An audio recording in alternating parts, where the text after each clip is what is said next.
and we are not at work today. It is Thanksgiving week, and we promised you. And what we have today is a video of the House Oversight Committee, Washington D.C., where they discussed for over 2 hours cannabis law and federally. It was a bipartisan committee. We had some fantastic testimony from Montano, who also spoke on our show. And you can check that out on the link below. And we're right into it. So I want you guys to have a happy Thanksgiving. Don't eat too much turkey. If you're vegan, don't eat any turkey. So should I play what video should I play? Should I play the jump in rotation video or the just jump into the development in state cannabis law? I think let's jump into the cannabis law congressional hearing. Oh, kitty. That's a cat. Marijuana in my soul. Marijuana in my heart.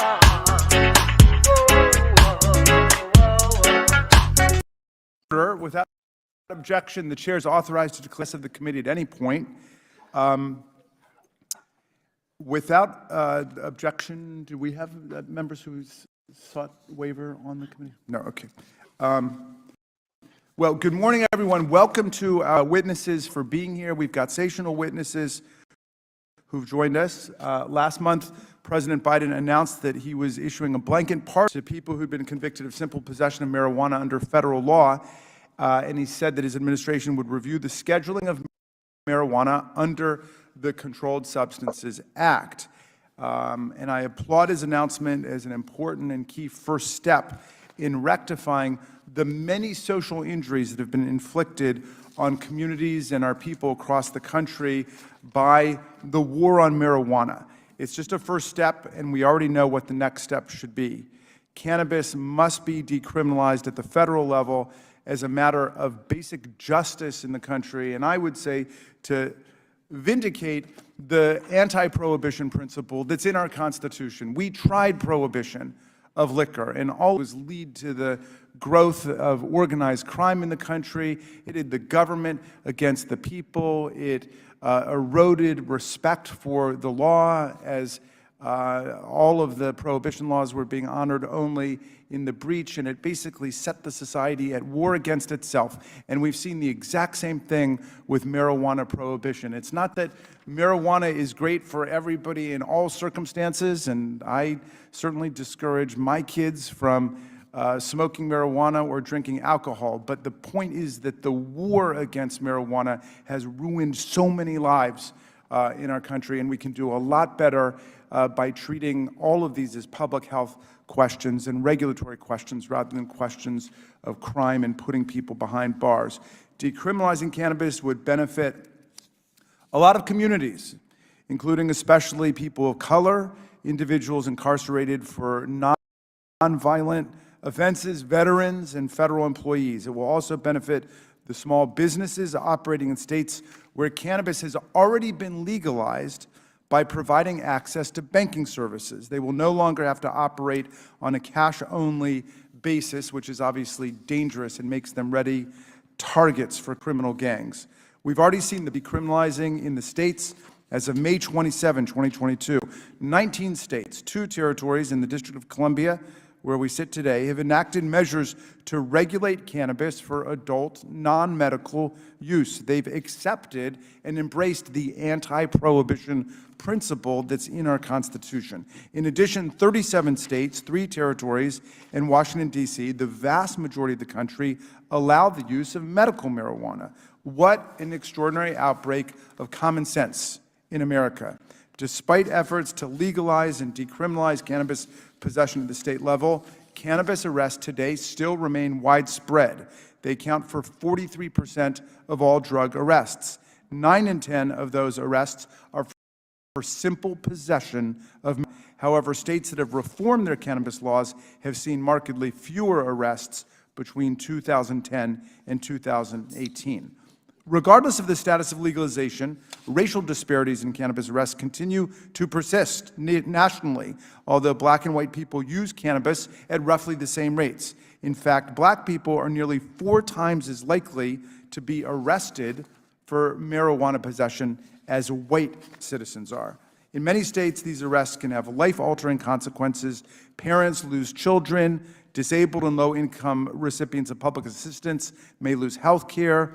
Families can be evicted from public housing, and finding a job can be difficult or outright impossible for people who have a marijuana conviction on their resume. Black and brown people disproportionately face these repercussions, evidencing the systemic problems in the criminal justice system. Decriminalizing cannabis will help to relieve these disparities. Allowing automatic expungement for nonviolent arrests and convictions would quickly help to reverse much of the damage being caused by the war on drugs. It would also benefit the thousands of veterans who suffer from chronic pain and post-traumatic stress disorder. Under current law, the VA is unable to prescribe medical marijuana to its patients, instead having to rely on traditional pharmaceuticals and opioids, and we know the dangers of opioids. Furthermore, decriminalization would benefit approximately 1 million federal civilian employees and countless applicants for government jobs. Even in the states where it's been fully legalized, federal employees and applicants are still vulnerable to being fired or rejected from their jobs, even for having used a medical marijuana prescription in a state where that's lawful.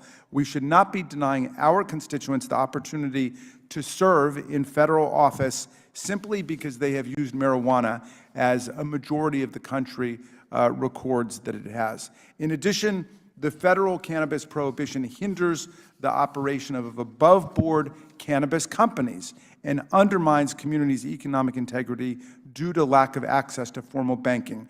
It also leaves cannabis companies vulnerable to theft and burglary because they're forced to deal in an all-cash market. Moreover, entry into the industry is effectively much more difficult for historically disempowered groups, women and minorities, compared to more resource competitors who dominate in this space. Legalization at the federal level is a step that must be taken economically for the public health and for social equity for everyone in the country. To achieve true equity, marijuana should be descheduled and removed from the Controlled Substances Act scheduled categories altogether. The House has already passed the MORE Act this Congress. I call on our Senate counterparts to do the same and to end the absurd prohibition on marijuana in the 21st century. With that, I now get to recognize the very distinguished ranking member, Ms. Mace, for her opening statement. She has been a tremendous leader in this field, and in fact, it was her idea to have this hearing today to collect information about what's taking place across the country and then to emphasize what needs to be done at the federal level. Ms. Mace, you're now ready for your opening statement. Thank you, Mr. Chairman, for the honor of putting together this hearing together, historic bipartisan hearing on cannabis on the Oversight Committee. It's a great day in America, and it's to be here, and it's an honor to serve with you and to work together on so many issues where our nation looks so divided outside, but today this is an example where we work together. And I've shared this before, but this issue is not just an issue that to me is just a bill. This issue is raped when I was 16 years old. It was a devastating event in my life. It's trauma that I have lived with for almost my entire lifetime. I dropped out of school shortly thereafter, and my doctors at the time antidepressants that made my depression worse. And rather than end everything, I stopped taking those prescription drugs and I started using cannabis, not realizing at the time that I was self-medicating for the trauma that I had experienced. And I used it for a period of time and it cut my anxiety. I was able to sleep better and I stayed alive. And I took that job at the Waffle House. I turned my life around. I learned some tough lessons during some tough times. I eventually would become the first woman to graduate from the Citadel, the Military College of South Carolina. I'm the first Republican woman ever elected to Congress from South Carolina. If I can make it, anybody can. And this plant literally saved my life. I don't know where I would be today had I not had that kind of experience that I can share with millions of Americans today. And so the only place that cannabis is really controversial today is here on the Capitol in bright red South Carolina. Medical cannabis is supported by the vast majority of South Carolina residents. And in fact, in my very purple district in South Carolina's 1st congressional district, even recreational is supported by the vast majority of constituents in that area. And so I have a lot to say about the problems with our cannabis laws, but more importantly, I have a solution. In my first year in Congress, we worked for 9 months to create the States Reform Act. That would be a bipartisan bill looking at the ways that we can come together, the left and the right, to put forth legislation that was smart, that was responsible, and can bring together ideas from both sides of the aisle. So the States Reform Act puts power back where it should be, at the state level. There are 47 of 50 states that have some form of cannabis regulation or reform. The last 3 don't even have CBD, but South we have CBD and hemp. Florida, for example, has medical cannabis. You have other states that have full adult recreational use. Every state is different, and the States Reform Act respects the laws of every single state in the country and respects the right of federalism. Governors and state legislatures should choose the reforms that are best for their states and their constituents and what they support. And States Reform Act has the constituents' needs with oversight, coordination, and commerce in mind. The States Reform Act would bring about regulatory reforms which would enable us to tackle complex issues within the cannabis industry that we've seen over the last couple of years.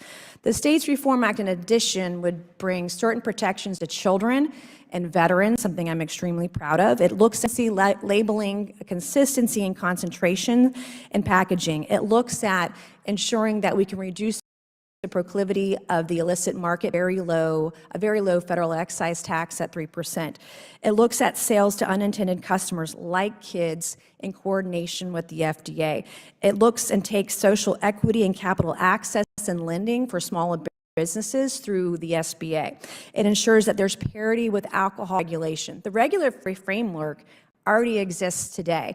Commerce through TTB, medical through the FDA, growers through agriculture, the ATF. There's a safe harbor provision for veterans. There's no reason, with the rate of veteran suicide today, that any veteran in our country should be denied access to medical cannabis to prevent their suicides from happening. It also brings together much research, including research into PTSD, epilepsy treatments, for example, and it would include crucial research to driver safety and including truck driver testing as well. This landmark legislation treats cannabis like alcohol, and in fact, cannabis is safer than alcohol and tobacco. I know this by talking to our law enforcement and our police at every level of government. It receives an entirely different treatment, though, under federal law. As you mentioned, blacks, brown folks, and African Americans are 4 times as likely to be arrested. So there's no time like the present to end this very expensive, very painful, very harmful war on a plant. And Mr. Chairman, I want to thank you for our discussion today. I also want to thank President Biden for his executive order when he's looking at rescheduling cannabis. And I would like to ask unanimous consent to enter the following documents for the record. Without objection. I have articles supporting the States Reform Act from various nonprofits. I have letters supporting and endorsing the States Reform Act from groups, including NORML and Americans for Prosperity, law enforcement groups, veterans groups, et cetera. I also have articles regarding cannabis research, including the NIH supported studies. We need data and research, more importantly, and also the Minority Cannabis Business Association's National Cannabis Equity Report for 2022. All right here for you today. Thank you. Without objection, they will be entered into the record. Ms. Mace, I want to really salute you for your intellectual vigor and courage with which you've pursued this question, and I hope that this extremely bipartisan hearing of what can take place in the next Congress, regardless of which one of us ends up on top by 1 vote or 2. I thank you for the spirit with which you initiated this hearing. Yes? I'd seek time if the gentleman were to allow that. I'm sorry? I would like to seek time if the gentleman would allow that. Oh, sure. We were going to have the witnesses, but we'll come to you immediately. Is that okay? Thank you, sir. Great. All right. Well, welcome to all of the members of the committee, and Thank you to our witnesses for being here. First, we're going to have Paul Armentano, who's the Deputy Director for NORML, the National Organization for the Reform of Marijuana Laws. Then we'll hear from Erica Guppel, the founder and CEO of the Veterans Cannabis Coalition. Then Amber Littlejohn, a Senior Policy Advisor for the Global Alliance for Cannabis Commerce. Next, we'll hear from Andrew Friedman, Executive Director of the Coalition for Cannabis Policy, Education, and Regulation. Then Jillian Snyder, the Policy Director of Criminal Justice and Civil Liberties and the R Street Institute. Next, Keita Haynes, a Senior Legal Advisor at Free Hearts. And finally, we'll hear from the Honorable Randall Woodfin, the Mayor of Birmingham, Alabama. So the witnesses will be unmuted so I can swear you in. Please stand if you would and raise your right hands. Do you swear or affirm that the testimony you're about to give today is the truth, the whole truth, and nothing but the truth, so help you God? Let the record show that all of the witnesses answered in the affirmative. Very much. Without objection, your written statements are going to be made part of the complete record. Each of you will now have 5 minutes to synthesize your testimony. And with that, Mr. Armentano, you're now recognized as our first witness. Thank you. I wish to thank the members of the Distinguished Committee for allowing us to have the opportunity to speak to you today. For nearly 30 years, I've worked professionally on cannabis policy reform. I've witnessed seismic shifts in scientific, cultural, and political opinions during this period of time. In the summer of 1996, about 1 year into my career, there were no states that regulated the possession or use of cannabis. Public support for legalization hovered around 20%. And former House Speaker Newt Gingrich had just introduced legislation to impose the death penalty upon those convicted of importing as little as 4 ounces of cannabis into the United States. That's where we were then. My, how times have changed. Today, 21 states have policies regulating the production, use, and retail sale of cannabis to adults, and 37 states authorize the use and dispensing of cannabis for medical purposes. In the past 25 years, not a single state has ever repealed or rolled back their cannabis legalization laws. This is evidence that these policies are working primarily as both voters and as state officials have intended. In addition, more than 2/3 of Americans, including majorities of Democrats, Independents, and Republicans, now say that cannabis use by should be legal. As more states have embraced legalization, public support for these policies has increased in parallel. There is no buyer's remorse among the American public. They see that legalizing and regulating cannabis works, and that this policy is preferable to one of criminalization, discrimination, and stigmatization. America now enjoys a quarter-century real-world experience with state-level cannabis legalization laws. The data gathered from this experience is plentiful and reassuring. A keyword search of PubMed, the repository for all peer-reviewed scientific studies, identifies over 42,000 published studies specific to cannabis and its effects. Over half of these papers were published just within the last decade. This literature establishes that although cannabis is not altogether harmless, it most certainly is not so dangerous as to warrant its federal classification as a prohibited Schedule I substance like heroin. President Biden recently acknowledged this reality when he publicly criticized federal cannabis criminalization as a failed approach and called for a review of its prohibitive status under federal law. On recent occasions, the House has reached a similar conclusion when it voted to pass the Marijuana Opportunity Reinvestment and Expungement Act, which, among other changes, removes cannabis from the U.S. Controlled Substances Act in a manner similar to that of alcohol. This policy is known as descheduling. It eliminates the existing state-federal conflict by providing state governments with explicit authority to establish their own individual policies, free from the threat of undue federal intrusion. Descheduling is necessary in order to close the growing and untenable divide between state and federal cannabis laws.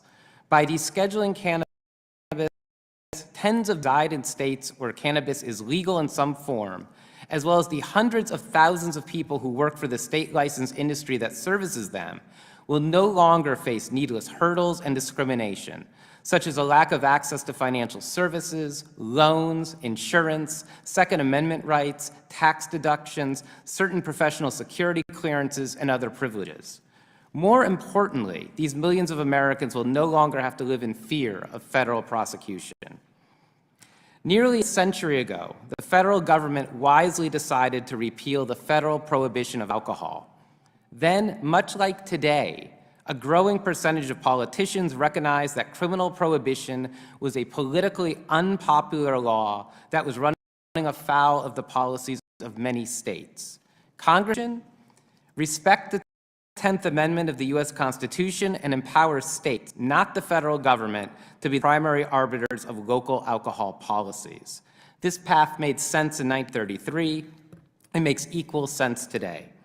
Our nation's federalist principles demand that the federal government respects voters' decisions to legalize cannabis. At a time of record public support for legalization, and when a majority of states have adopted this policy, it makes no sense from a political, fiscal, or cultural perspective for Congress to try to put this genie back in the bottle or to place its collective heads in the sand.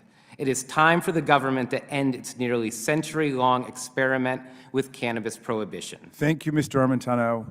Appreciate that very much. Mr. Guppel, you're now recognized for your...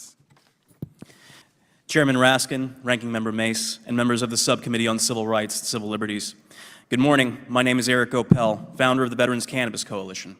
I served in the U.S. Army for 7 years, including 2 tours in Iraq, providing communications and intelligence support in the Special Operations Unit. I am also the son and grandson of veterans, all now passed, who have served this country since World War II.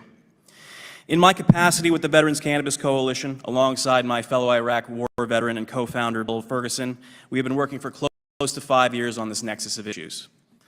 On behalf of our community and all patients who rely on cannabis as a medicine, thank you for holding this hearing and gathering a variety of perspectives on this knot of state and federal challenges. I greatly appreciate the bipartisan work the chair and ranking member have put into making this happen, and look forward to the day when Congress comes together to end cannabis prohibition and restores those harmed by government action, once and for all.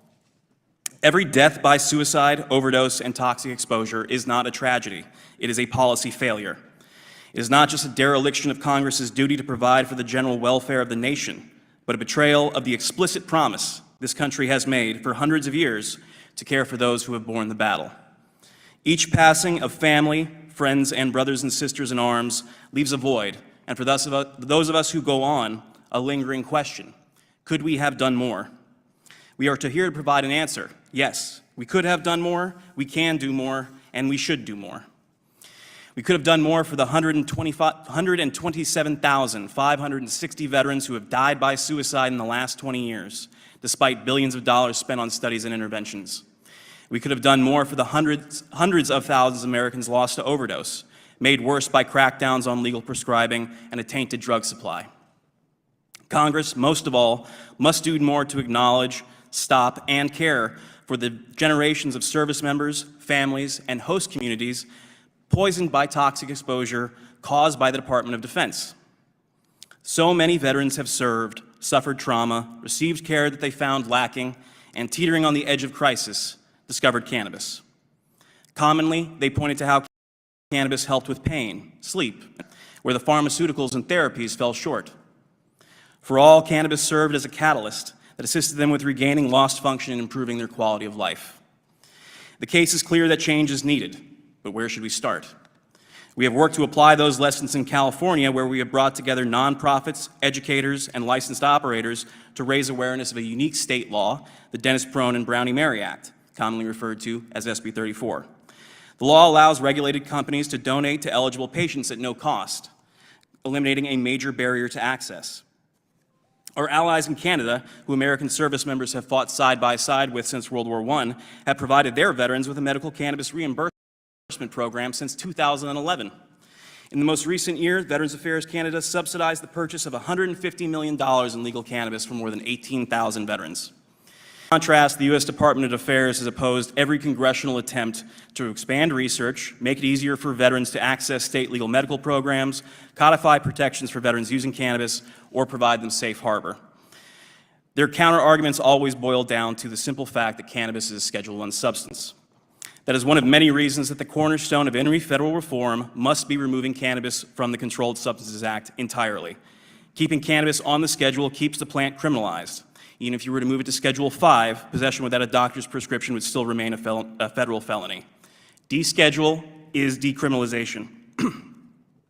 Once cannabis is descheduled, Congress must also mandate the Department of Defense initiate an automatic review and upgrade process for veterans with an other than honorable discharge linked to a cannabis offense.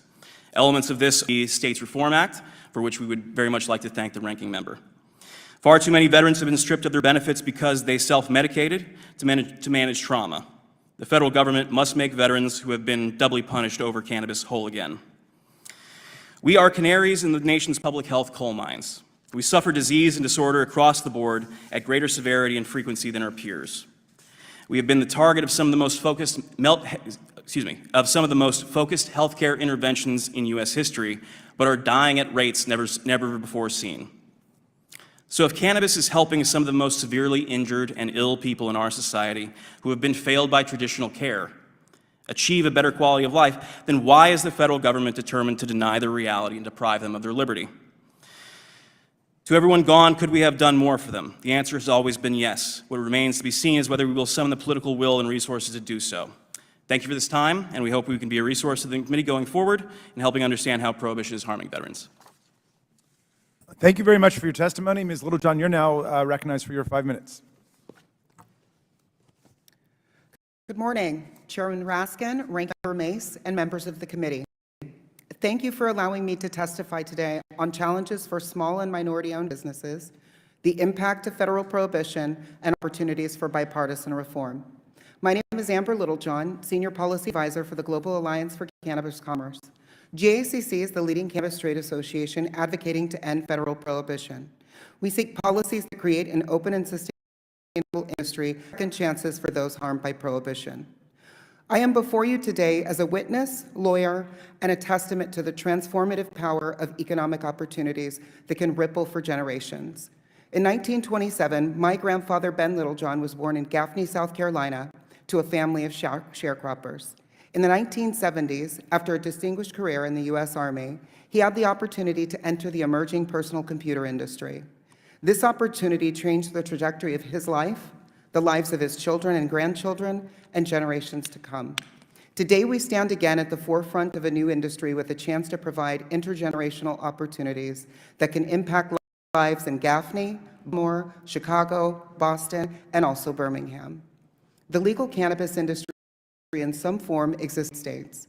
The medical and adult use industries employ over 400,000 Americans and last contributed $3.7 billion in state tax revenues. Cannabis is now the 6th largest legal cash crop in the U.S. Despite these significant contributions to our economy, Congress has failed to implement sensible cannabis reform. Under the threat of criminal penalty and forfeiture, the status quo of federal cannabis prohibition continues to balkanize state marketplaces and raise insurmountable barriers to entry with devastating consequences for small and minority-owned businesses. Consequently, minority-owned cannabis businesses are in decline. Black Americans bear the brunt of the disparate enforcement of cannabis laws. They now also bear the brunt of failed state policies and the devastating impact of federal prohibition on the legal cannabis industry. Black Americans comprise just 2% of owners in the legal cannabis industry, despite representing 13.6% of the population. To promote economic opportunities and restorative justice objectives, 15 cemented cannabis social equity programs. However, without addressing the barriers made insurmountable by federal prohibition, no program is sufficient to enable small businesses to compete in an industry dominated by large operators and the unlicensed market. Ending prohibition is a critical step toward addressing the failed impacts of failed federal drug policy. Today, less than 10% of Americans are continuing the status quo. The majority of Democratic and Republican voters favor ending federal prohibition, which requires descheduling. Rescheduling is recriminalizing, descheduling is decriminalizing. President Biden took meaningful reform by prompting the review of the status of cannabis under the Controlled Substances Act. However, it was Congress that codified prohibition and the vast machinery of anti-drug laws that sparked decades of disparate enforcement. Now Congress has the obligation to comprehensively and thoughtfully correct it by focusing on sensible regulation and harm reduction. Fortunately, Congress has substantial opportunity for bipartisan reform. The three leading comprehensive proposals, the States Reform Act, Cannabis Administration and Opportunity Act, and the Marijuana Opportunity Reinvestment and Expungement Act, differ in their approach to ending prohibition, but provide a sound basis for progress. The bills reveal common bipartisan aims to intentionally deschedule, not reschedule cannabis, provide true second chances for those impacted by prohibition, ensure low barriers to entry in small and minority-owned businesses, define a role for the federal government that respects diverse state regulatory frameworks, and thoughtfully and expeditiously transition to an interstate marketplace with support for a new opportunity for small and minority-owned businesses. From these areas of agreement, Congress can move forward to end prohibition and enact sensible cannabis laws. The American cannabis industry provides too many jobs,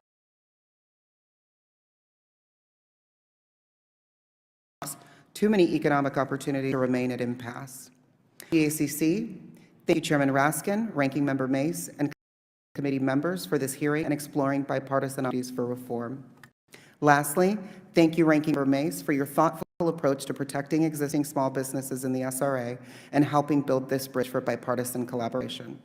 I look forward to the committee's questions. Ms. Littlejohn, thank you very much for your testimony. And Mr. Friedman, you're now recognized for yours. Thank you, Chairman Raskin, Ranking Member Mace, and distinguished members of the committee. As the former cannabis czar for the state of Colorado and a policy professional having advised nearly 20 governments, it is an honor to join today's discussion on the new cannabis reform. When Colorado voters approved a ballot initiative in 2012 legalizing adult-use cannabis, then Governor and present U.S. Senator John Hickenlooper appointed me to lead the state's efforts to implement its new law and to oversee the medical cannabis and hemp programs. I had a front-row seat to one of the most political phenomena and federalism experiments in modern American democracy. Last week, as we marked the 10th anniversary of Colorado's passage of its adult-use cannabis initiative, we saw voters in 2 more states legalize adult-use cannabis, including in the state of Missouri.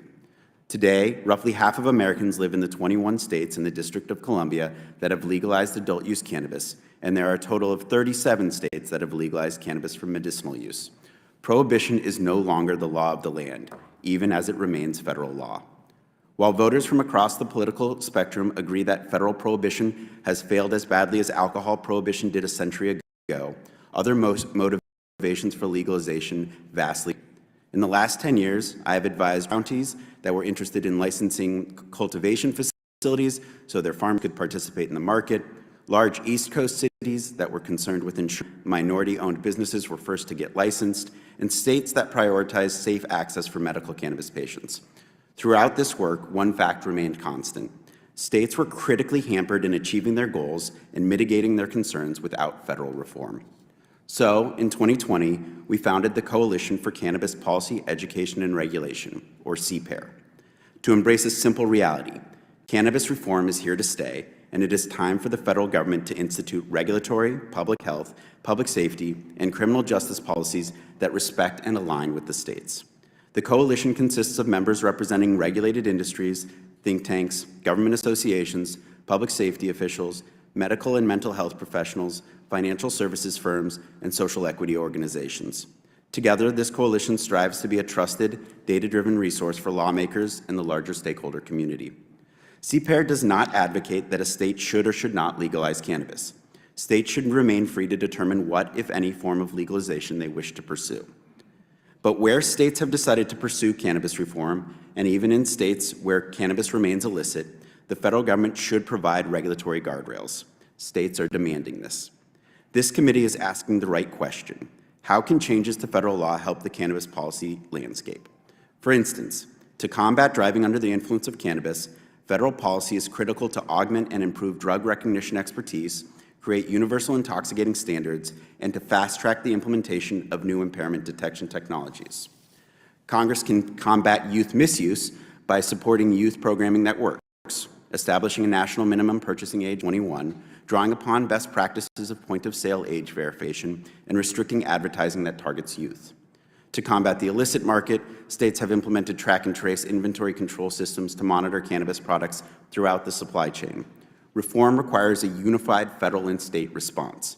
That means federal reform efforts should supplement and integrate with existing state systems. There are dozens of issues where federal engagement is critical, including addressing mental health concerns, conducting research, restricting unproven health claims, preventing substance abuse known as cannabis use disorder, and maintaining safe access for patients and veterans. This is not to say the entire federal government isn't paying attention. Ranking Member today has championed the States Reform Act, which provides a regulatory framework for cannabis. Representative Ocasio-Cortez co-leads the Harnessing Opportunities by Pursuing Expungement, or HOPE Act, an important bill for those impacted by prohibition. Both of these bills have CPAIR's support. Ranking Member Comer has championed the federal effort to provide regulatory clarity to the U.S. hemp industry. As Kentucky's Commissioner of Agriculture, he implemented hemp pilot programs permissible per the 2014 Farm Bill. He has secured provisions in the 2018 Farm Bill for fully legalizing the crop. He has since conducted regulatory follow-up and oversight of the U.S. Food and Drug Administration. Today's hearing is a testament to your further commitment to get bipartisan federal cannabis reform done right. To aid the committee in discussing cannabis reform, CPAIR has entered 4 policy papers into our written statement. These present a framework for small minority-owned businesses, solutions for mental health and substance abuse, a plan to prevent youth misuse, and policies to combat driving under the influence of drugs. I thank you for your time today and look forward to answering any questions you may have today or in the future. Mr. Friedman, thank you very much. I now recognize Ms. Snyder for 5 minutes of your testimony. Good morning, Chairman Raskin, Ranking Member Mace, and members of the subcommittee. Thank you for the invitation to speak at this hearing. My name is Jillian Snyder, and I am the Policy Director of Criminal Justice and Civil Liberties at the R Street Institute, which is a nonprofit, nonpartisan public policy research organization.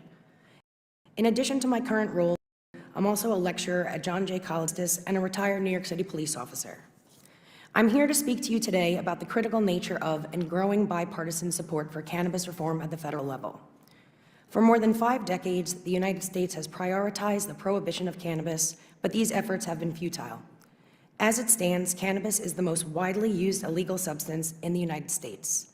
It is estimated that 55 million Americans currently use marijuana, and recent polls indicate that more than 90% of the American public, Democrats and Republicans alike, support legalization for adult use of medicinal or recreational cannabis.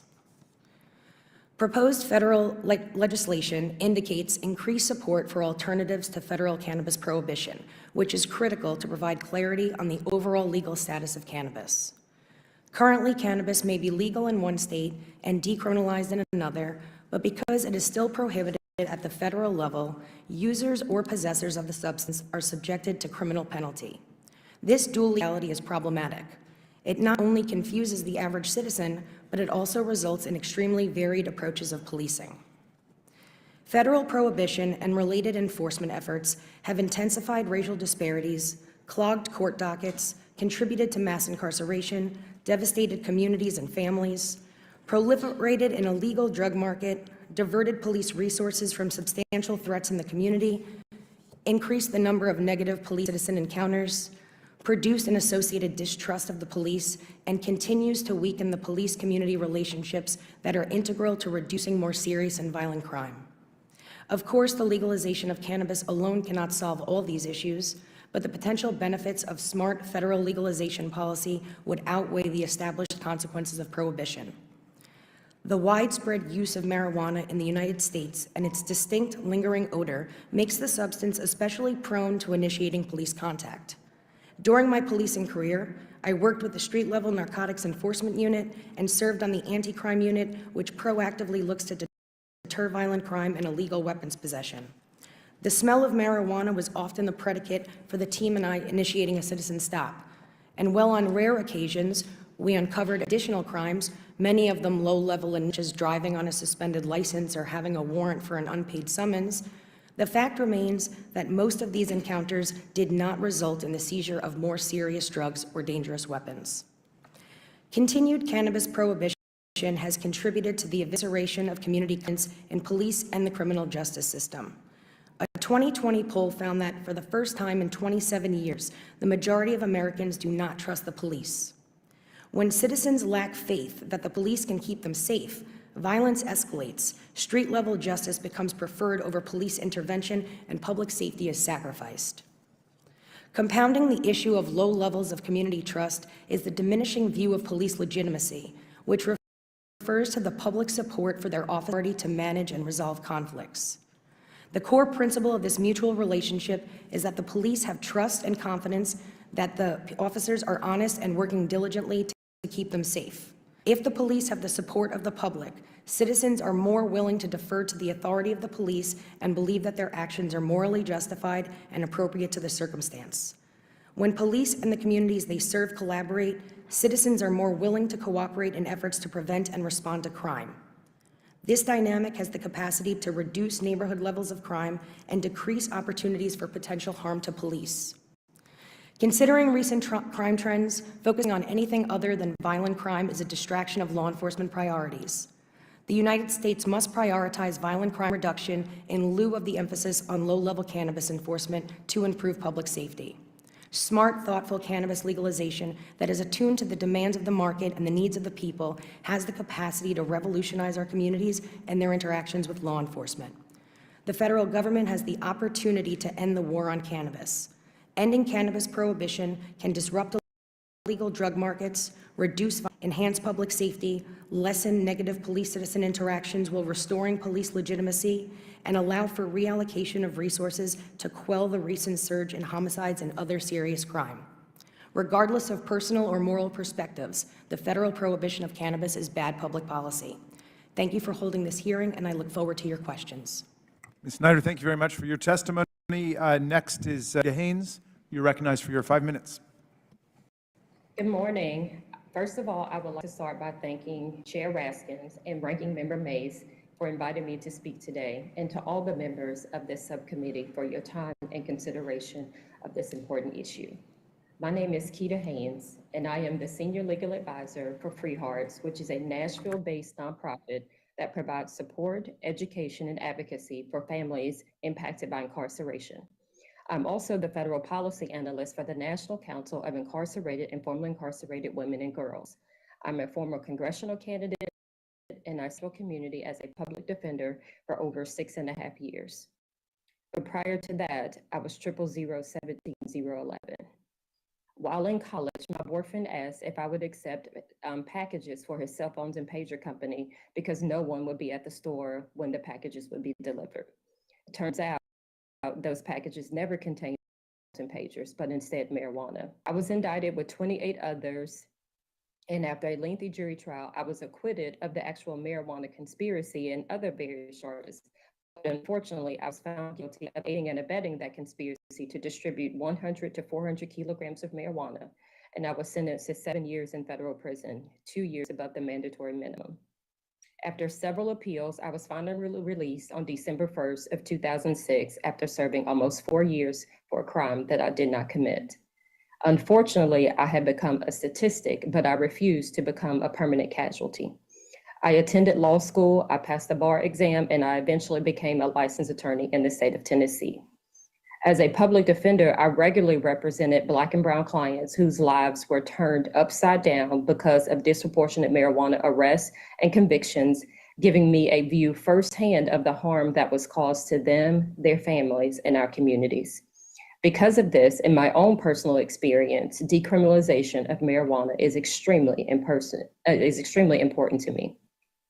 It is evident that the country has changed course, with several states legalizing marijuana, President Biden's recent executive action, and bipartisan support in Congress for decriminalization.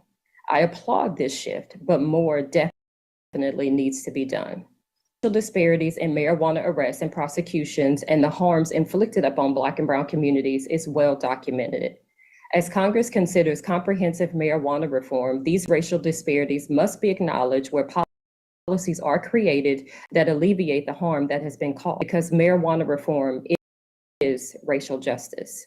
of us with convictions on our record experience a range of collateral consequences that impact the ability to acquire jobs, housing, education, licenses, the right to bear arms, to vote, and frankly, an individual's overall quality of life because of outdated and excessive prosecution.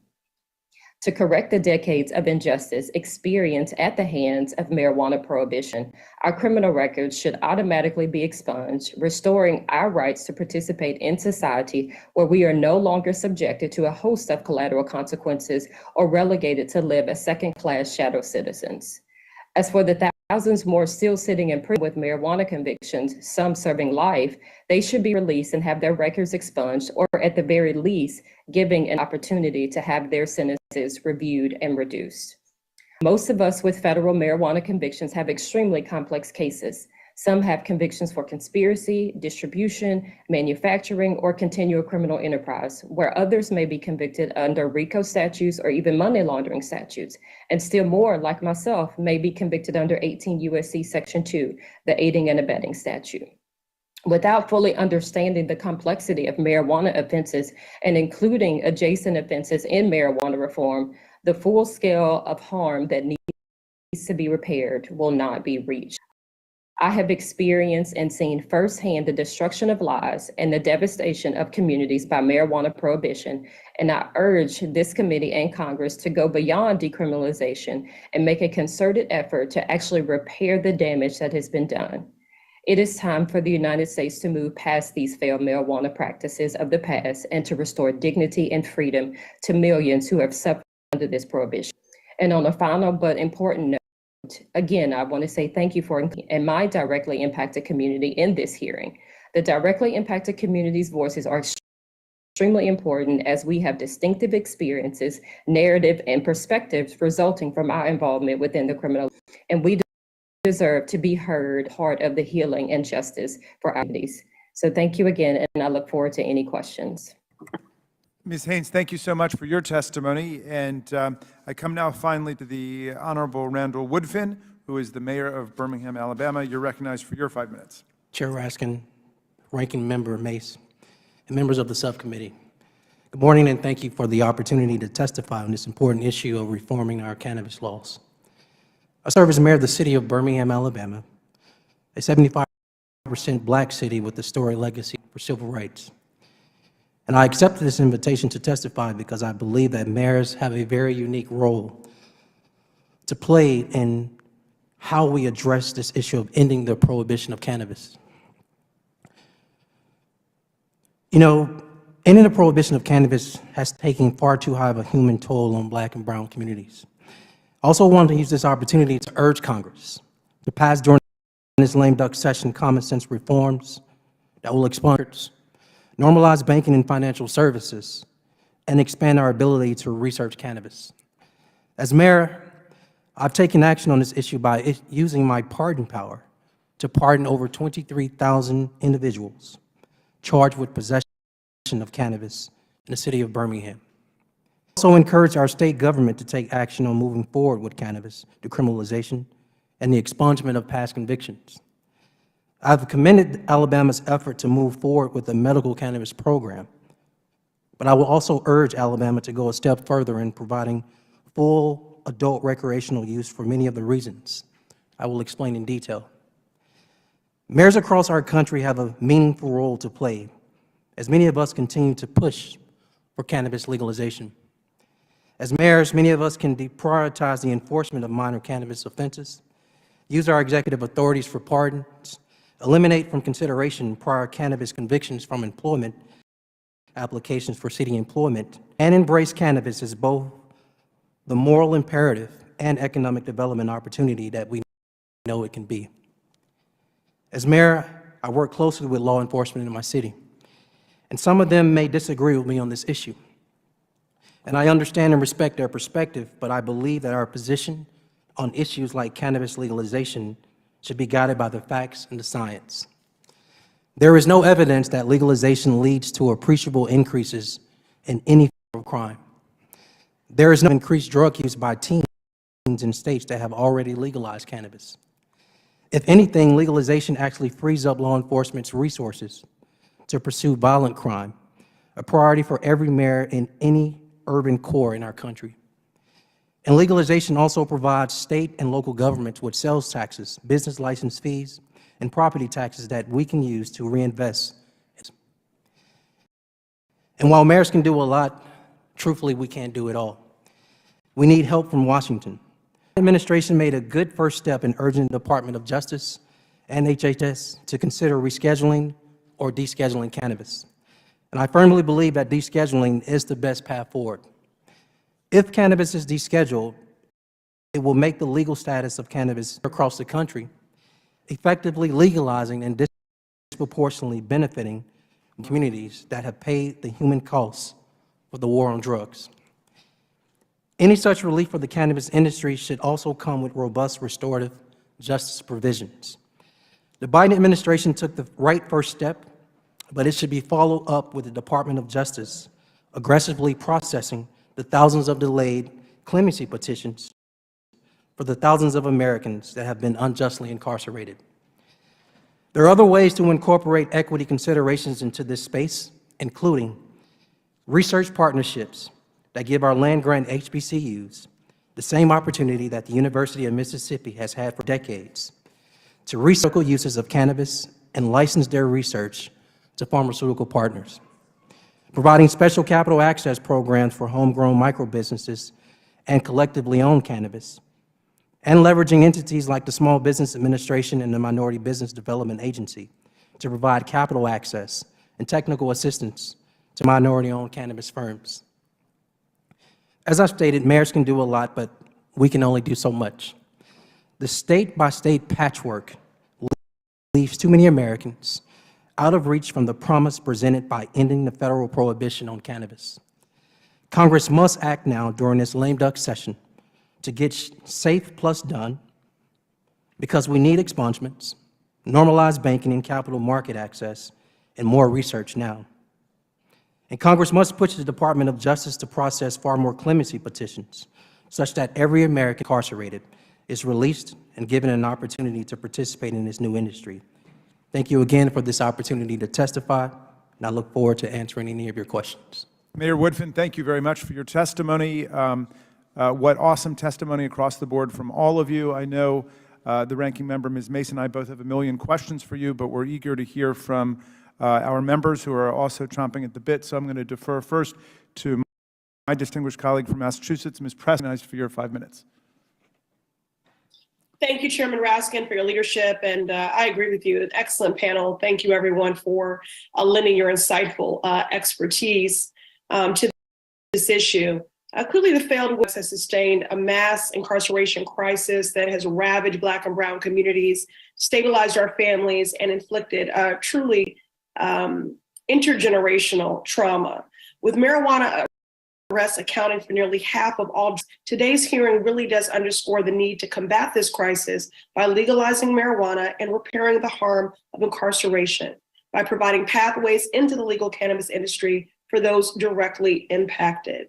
As the cannabis industry is projected to raise revenues of over $50 billion, that's with a B, dollars by 2020. A recent report found that less than 2% of the industry is owned and operated by Black entrepreneurs. This is certainly a grave injustice. Ms. Littlejohn, would you just enumerate for the purposes of the record, what are some of the top challenges that Black and Brown folks continue to face when seeking access to the cannabis industry? Thank you, Congresswoman Presley. Barriers to entry exist really from the outset. New entrants to the market commonly find that licenses are not available to newcomers, and if they are rendered nearly impossible to secure due to tensions between state and federal law. For example, in one state, to secure an adult use cannabis license, you would need to come up with $3 million. You would also need to meet low-income requirements at the same time. Many applicants are required to secure commercial property at 4 to 10 times the going rate and hold that property indefinitely with no promise of actually securing a license. And they do all of this without access to capital and federal loans and services for small businesses. If they can't actually get their doors open, they would face an effective tax rate of 70 to 90%, a lack of access to banking, insurance, and federal IP. And together, this makes it nearly impossible to navigate in a market that's made incredibly volatile, both by federal illegality and competition from unlicensed and unregulated operators. Thank you, Ms. Littlejohn. I appreciate your enumerating that and offering those very specific goals, which really just to speak to the fact that first, we need laws that center healing and prioritize equity, but every law is only as good as its enforcement. And also, it seems that even with some of those laws, we still see these inequities being perpetuated. So thank you so much for your testimony. I will lift up that representing the Commonwealth of Massachusetts, we did create the first social equity program to provide residents who were disproportionately harmed by the war on drugs with access to critical resources, grants, and low or no interest loans. Ms. Haynes, so good to see you, and thank you so much again for your testimony. Why is it beneficial to mandate equity provisions which help formerly incarcerated individuals? Thank you for your question, Representative, and it is good to see you again as well. Again, as I stated in my testimony here, and even in my written testimony, those of us that are directly impacted, we experience a host of collateral consequences. And just imagine, being subjected to these collateral consequences while you are seeing, particularly white men make billions off of the cannabis industry, and to also see people freely using something that you are relegated to live as a second-class citizen for. And so it is with those things in mind. And so, no Congress will not be able to give me back the 4 years that I lost or any other time that anybody has lost. But by automatically expunging these convictions, again, like I said, so they have to live in the shadows in our community, will be able to help us to secure jobs where we can have meaningful jobs. It will help us to secure. It will help us to be able to get into the marijuana business if one so chooses, and just some various other things that will help us to be able to regain our rights to vote in our democracy fully in this country. And so there's just a lot of things that, like I said, we are relegated to live as second-class citizens in this country because of marijuana convictions. And so it is just extremely important that it is automatic expungement, not something that we have to go through the courts for, because some people may not be able to afford lawyers and, and all of those different things. It is something that should be automatically done for those of us who have, experienced collateral consequences because of the prohibition on marijuana. Thank you for being as precise as the laws that cause the harm. So I appreciate your being so instructive there and comprehensive in your response. Ms. Littlejohn. Actually, the gentlelady's time has expired. We'll see if we might be able to do a second round. Thank you, Ms. Presley. All right, I'll stay tuned. All right, stay tuned. I know everybody's got a million questions here. I'm delighted to come to the distinguished gentleman from Texas, Mr. Sessions. You are now recognized as the first questioner on the minority side for your 5 minutes.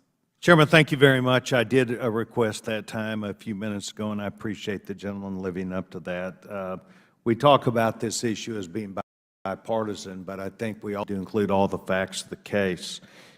If you look at CDC, provisional data from CDC indicates that there were an estimated 100,306 drug overdose deaths in the United States during a 12-month period ended in April 2021, a 0.5% increase from the 78,056 deaths during the same period the year before.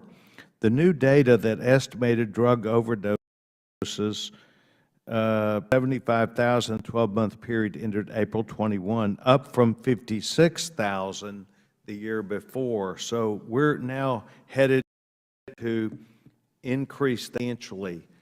Marijuana and drugs are crippling. They cause addiction, they cause crime, and they cause mental issues. And today, I think it's important for us to know, as people attack the police department, police are there to help secure communities, to save people from criminals and dangerous products. During my lifetime, we've gone to where we stopped allowing cigarette smoking in public, but now openly allow marijuana to be just used all the place in communities that cause harm. In the state of New York, in the year 2000, they implemented criminal justice legislation whereby it eliminated cash bail for non-violent felonies. And yet the man was arrested weeks ago with 20,000 fentanyl pills. Each of the pills would be expected under that man's thinking to be broken up and used a number of times. But 20,000 fentanyl pills, was arrested, no bail. He was let free. It is important that we look at the facts of the case about what marijuana does to children, to families, to women. Here, more drivers experience crashes or deaths with cannabis in their system than any other drug. In 2020, 20% of drivers who were injured or killed in a motor crash tested positive for marijuana. The bottom line is, it is addictive. It is addictive in causing people to live their daily lives not only with marijuana, but with these dangerous potencies. Cannabis potency rose every year on an average by 0.29% from 1970 to 2017, meaning when I was in high school that it was far, far less, hundreds of times less potent. Today, there are marketplaces that increase THC to increase not only the high, but also that rate that would cause addiction. It is important for us to know that the most popular strains in Colorado range from 17% to 28% THC by 2017. 400% increase from 1970. The product is being marketed, the product is being sold, the product is being advocated by people who are in it to make money. Slavery made money also and was a terrible circumstance that this country and the world went through for many, many years. I began watching Drugs, Inc., which is a 6-year or 7-year program that is on National Geographic. And they talk about both sides of the drug industry. They talk about how these drug dealers go make money, they carry weapons, they threaten people, they kill families. This is what the industry is. It is not the pretty opportunity that has been presented today. Over 300 people between the ages of 18 to 35 die every day of drug overdose.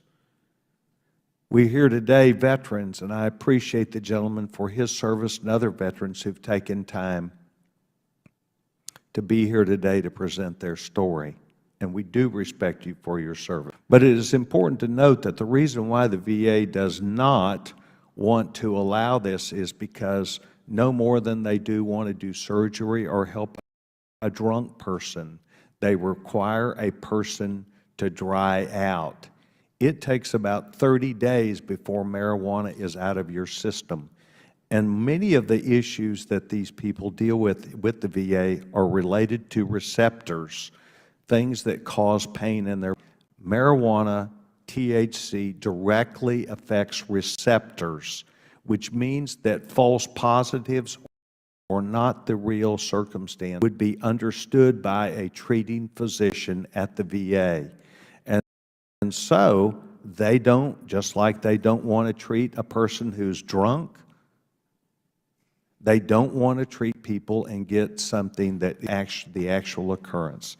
So, Mr. Chairman, it is my hope that next time there would be one of these hearings, the more facts of the case about the open harm to children, to our communities, to this country, of the people who are able to go to work, the people who provide transportation, And all I can tell you is I got involved in this years ago when there were many deaths on our highways and in our train systems because people were high. And whether it's high off alcohol or high off marijuana or high off heroin, people lose their life. Well, thank you, Mr. Sessions, for all those provocative insights, and I hope we'll get to address them. Well, I still have 158 remaining. I think you were 158 over. Oh, 158. But that's all right.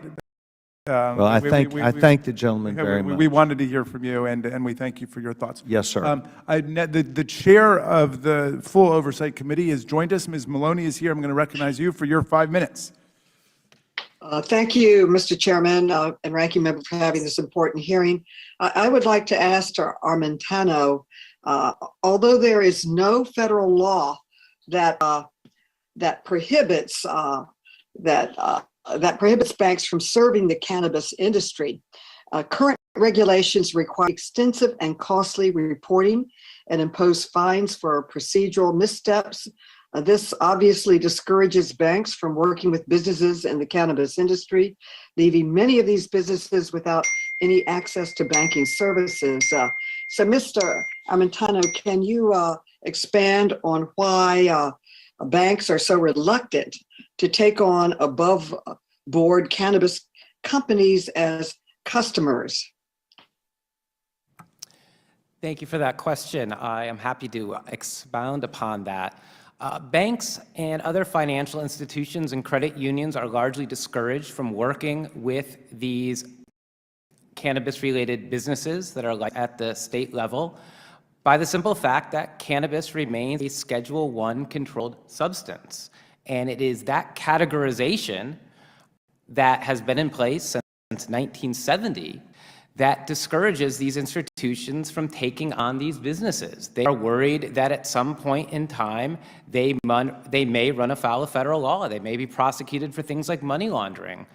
Look, even my own personal experience, there has been times where NORML, a nonprofit advocacy organization that simply works to reform cannabis laws, has struggled to obtain banking and credit card services and has lost those services. I know other advocacy reform organizations that have as well, and we don't even touch the cannabis plant, and we certainly are not engaged in any retail sales of the cannabis plant. So that gives you some idea of what the environment is like and why, in fact, we know, according to the Department of Treasury, that currently only about 11% of banks and 4% of credit unions are willing to transparently provide services to literally thousands of state licensed cannabis businesses and the ancillary services in this industry as well.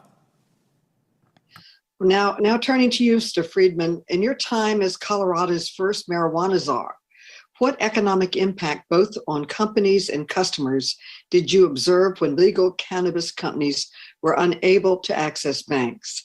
And also, you know that the congressman from Colorado, Mr. Perlmutter, has advocated a federal law to allow banking services to those states that have legalized marijuana. Could you comment on both of these issues, please?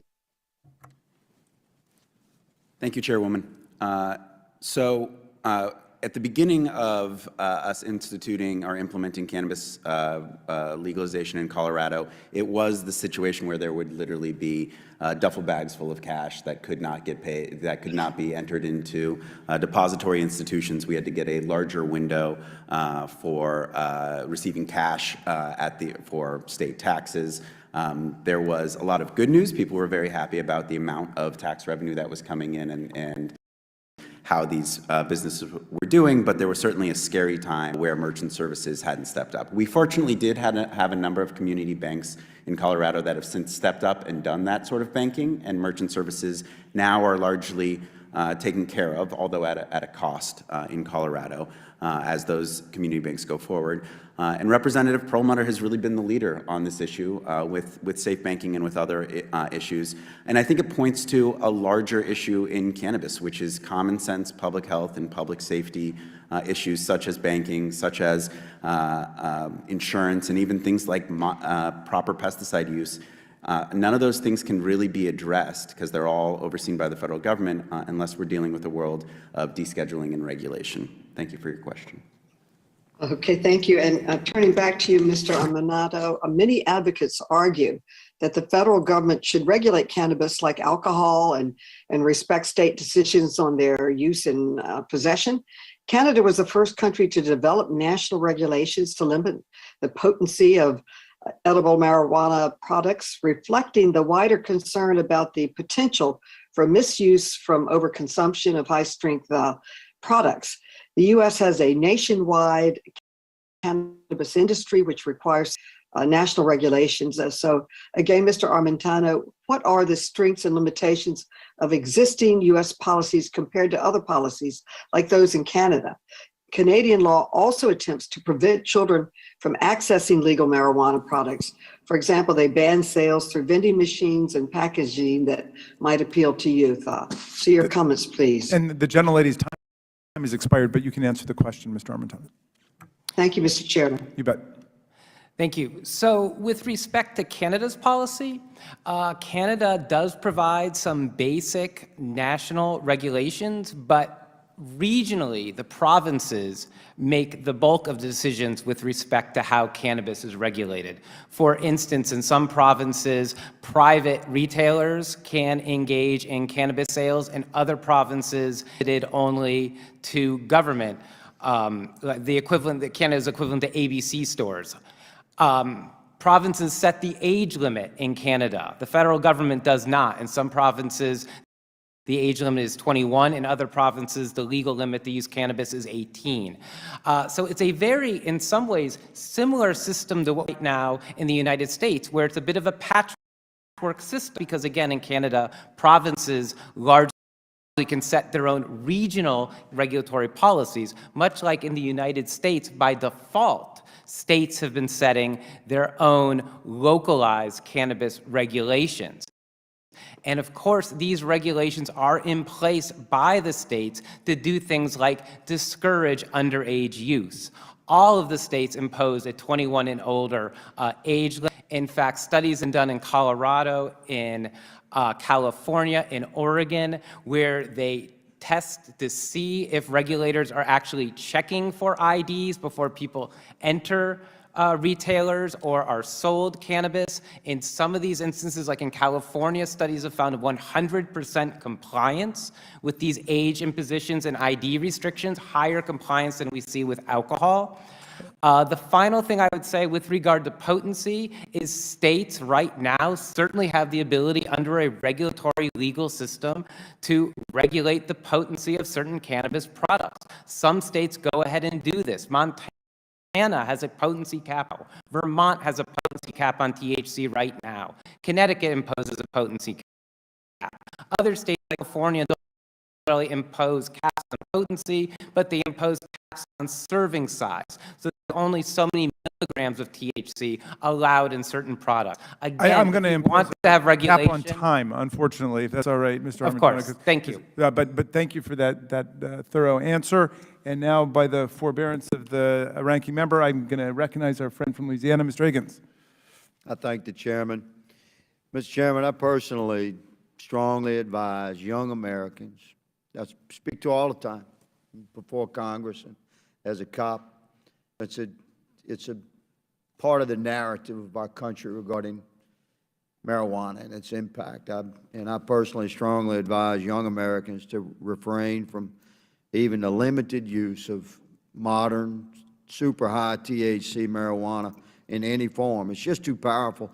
I've seen scientific analysis showing THC levels as much as 2,000, 3,000, 4,000 times the average THC level from marijuana of the 70s. It's just not your grandfather's weed anymore. However, that being stated, I'm a constitutionalist, and I support the freedom of individual Americans to determine their best course of action for medical treatment.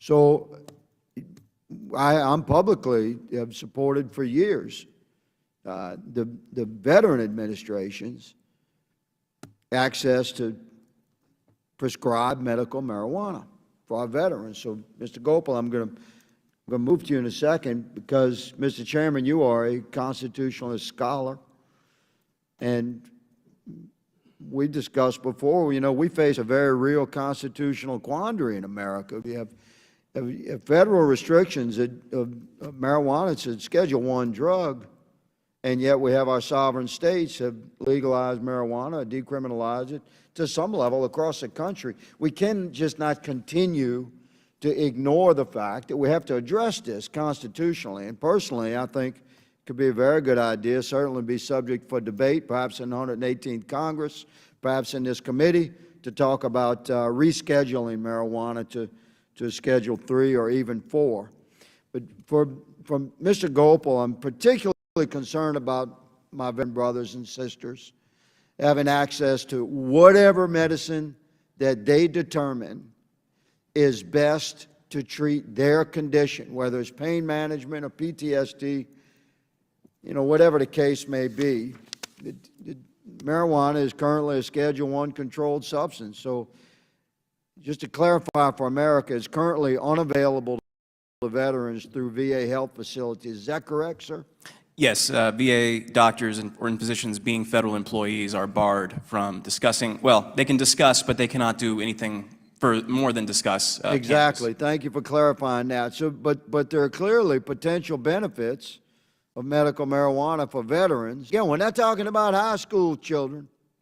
We're not talking about young Americans in college that want to experiment and party. I completely discourage that behavior. We're talking about mature veteran men and women who have some form of service-related condition that they need to treat. And clearly there are potential benefits for medical marijuana for veterans who are suffering chronic conditions. Would you address, Mr. Gopal, like what happens in the real world on the street when a veteran figures out that it may be his best course of action to use marijuana medically to treat his condition, but he cannot access it from the VA legally? How's that veteran get his dope? So it depends on their state of residence. I mean, if they are in one of the 100 Americans in a legal state, then there's a process by which adults can purchase THC products. Pretty much every veteran has access to CBD. Right, but technically that puts them in violation of federal law, Yes, which brings us back to the constitutional quandary that we must address in this body, and I look forward to working with my colleagues across the aisle. It might be the one thing we can completely agree on. I've been advised that the States Reform Act protects states' rights, protects VEX, regulates labeling for potency concentration.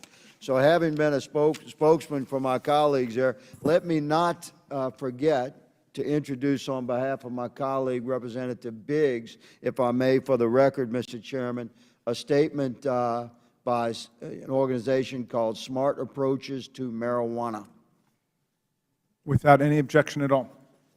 So, Mr. Gopal, in my final 15 seconds here, do you have a word for America regarding what Congress should do for marijuana as it regards our veterans? Go. I would say that because veterans are in that special quandary, being a population that receives federal health care, there is no other option other than descheduling, because without descheduling, you are still criminalizing some forms of possession and denying veterans the access that they need.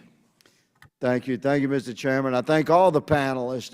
I very much appreciate you being here. I yield, Mr. Chairman. Thank you very much, Mr. Higgins, for your questioning. I'm now delighted to recognize the Vice Chair of the Civil Rights, Civil Liberties Subcommittee, Ms. Ocasio-Cortez, and we're going to see whether we can bring Mr. Higgins and Ms. Ocasio-Cortez together for a true harbinger of a different future. Ms. Ocasio-Cortez, you're recognized for your 5 minutes. Well, I thank you, Mr. Chairman, and I thank you for convening a hearing on bipartisan consensus on cannabis reform. check to see if there are pigs growing wings in this country, because I do believe that there actually may be some consensus here on the opposing sides of the aisle on this issue. But I do want to begin actually with President Biden's order, executive order from last month. On October 6th, President Biden announced that he would pardon some, not all, simple marijuana possession convictions. And while the spirit of this executive order should absolutely be applauded, I do believe that issue experts have rightly pointed out that there is necessary action needed from Congress and state governments to actually fulfill the true impact and live up to the spirit of that order. In fact, the White House itself and the U.S. Sentencing Committee reported that there are currently actually only 0 people currently in federal custody for simple possession of marijuana. Now, Mayor Woodfin, an important distinction here is that President Biden issued pardons, not expungements, which is not necessarily within his purview.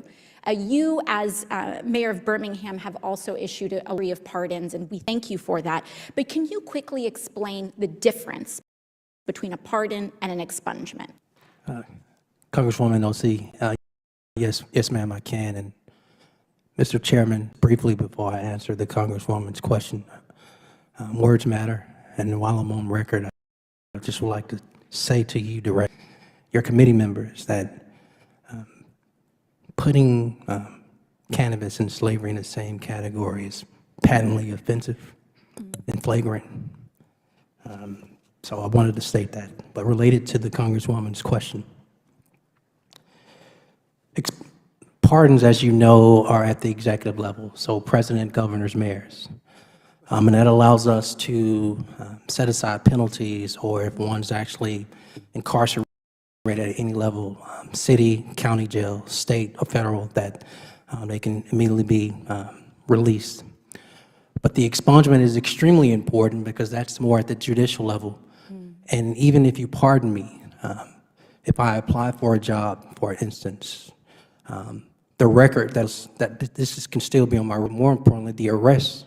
And so the expungement through the judicial process allows a person's entire record to be concealed. That's not only the actual charge, but that it also includes the arrest. Thank you. Thank you for both those points, Mayor Woodfin. And so for folks following at home, a pardon may reduce or decrease the penalty of a crime, but an expungement is actually what wipes that slate clean, correct? That is correct. And if you have that criminal record without that expungement, it's harder to get a job, correct? Harder, yes. Harder to qualify for affordable housing? Yes. Harder to access financial aid for education? Also correct. And so what you're saying, Mayor Woodfin, is that a criminal record from marijuana use can still effectively bar you from participating in much of society without that expungement, correct? Unfortunately, yes. Thank you. Now, last year, to the chairman's point, I actually introduced a bipartisan bill with Congressman Joyce of Ohio to help fix this issue for the federal government to actually begin creating grants to hand to states and local municipalities to actually fulfill and carry through that process of expunging criminal records for the tens of millions of Americans who have been previously convicted of marijuana offenses. And I want to restate that number, tens of millions. That has impacts on our democracy, on our economy, on our state of housing, and our ability to participate in public institutions. Now, while President Biden's pardon is a step in the right direction, we have just heard, as we have heard from Mayor Woodfin, it can't be where we stop. Past marijuana convictions must be expunged federally and locally. But also, I'd like to finish off with Mr. Armentano. I also want to discuss who was left out of that order, which was undocumented people who were charged with simple possession of marijuana.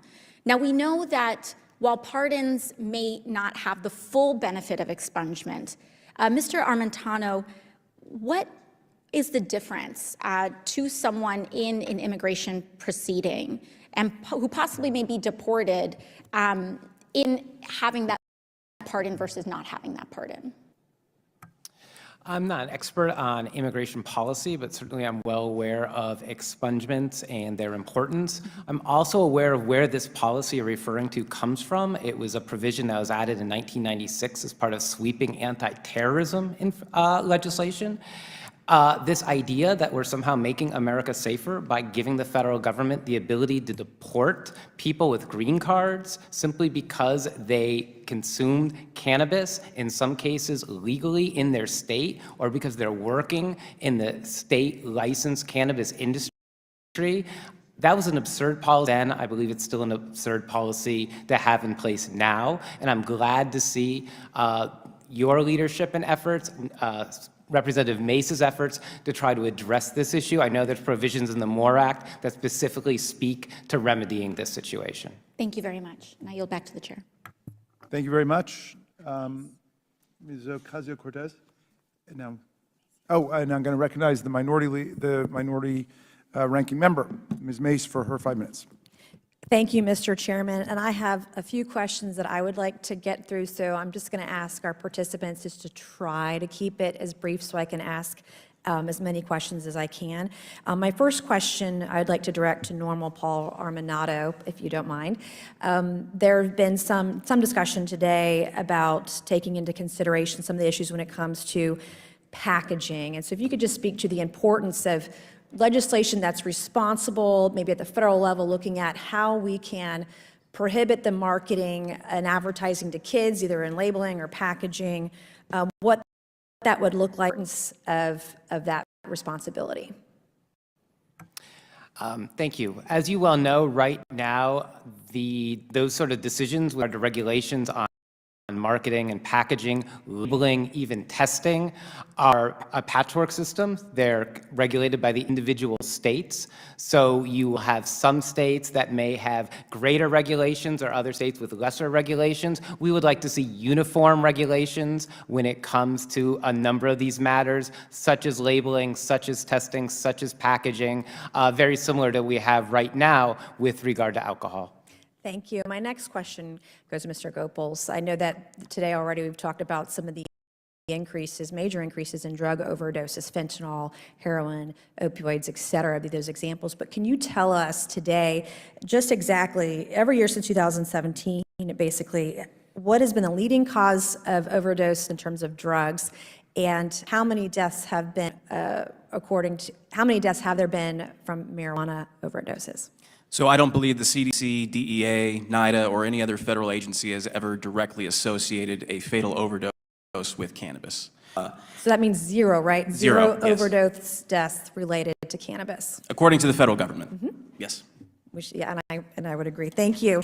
And then Ms. Littlejohn, and thank you. Love Gaffney, the Gaffney Peach. But can you talk to us a little bit about, I guess, in terms of commerce, how do we ensure that consumers know what they're buying and ingest? Talk to her a little bit about labeling, concentration, potency, some thoughts on the importance of having some consistency there. Well, the first step is legalizing and creating a framework where there are standards. And so every state that has legalized cannabis has strict packaging and labeling requirements. And the primary of these marketing and labeling requirements is to protect the public and keep these products out of the hands of children.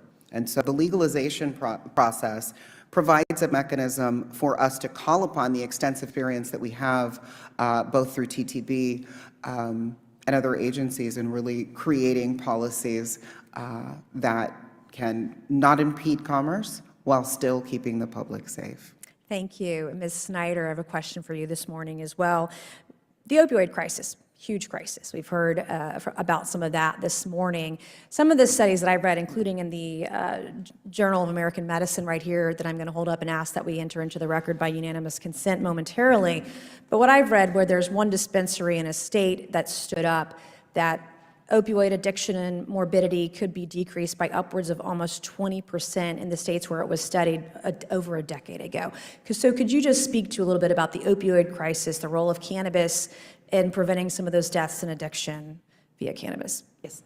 Good morning, Congresswoman. Thank you for the question. So as you said, in states in which they have at least one dispensary, you have seen a substantial decrease in opioid-related deaths And recent studies have shown that opioid-related hospital visits additionally have subsided substantially in jurisdictions in which recreational and medicinal have been legalized.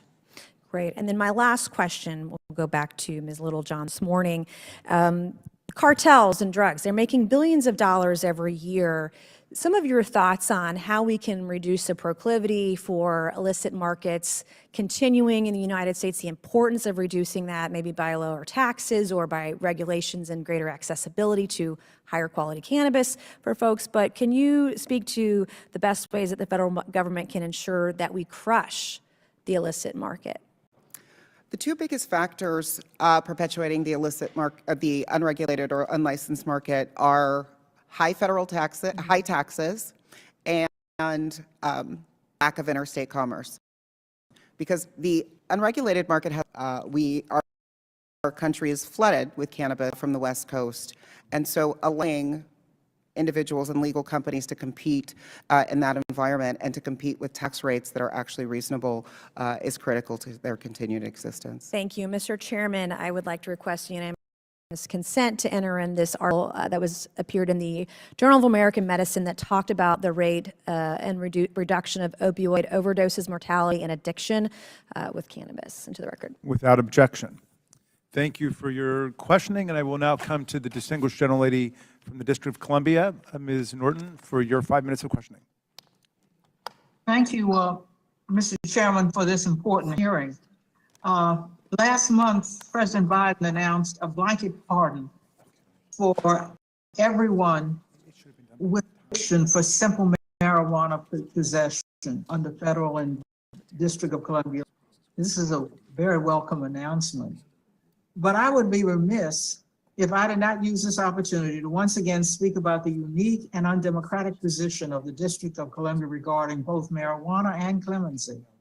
Under current law, there is an appropriations rider that prohibits the District of Columbia from spending its local funds on commercializing recreational marijuana. Recreational marijuana is legal in DC, but Congress prohibits DC from taxing and regulating the sale. Prohibiting DC from creating a marijuana regulatory regime, just like the states and territories can do, is a violation of home rule and is harmful. Another violation of DC home rule is that the president exercises authority to grant clemency for DC crimes. Like the states and territories, DC should have the authority to grant clemency for its own crimes. I'm grateful that last month, this committee reported out my District of Columbia Home Rule Expansion Act, which would, among other things, give DC the exclusive authority to grant clemency for DC crimes. Ms. Haynes, as someone who has been directly impacted by the federal criminalization of marijuana, I would like to ask about your reaction to President Biden's pardons. What is the effect of the announcement for people who were previously convicted? How will it change their lives? Thank you for your question, Congresswoman. I think pretty much like everyone that has talked about President Biden's executive action last month, it was a great first step. But I definitely feel that more needs to be done. It will be extremely impactful for those individuals who will be able to reap the benefits of this. They do have a pardon, but as it was explained, the difference between a pardon and an expungement.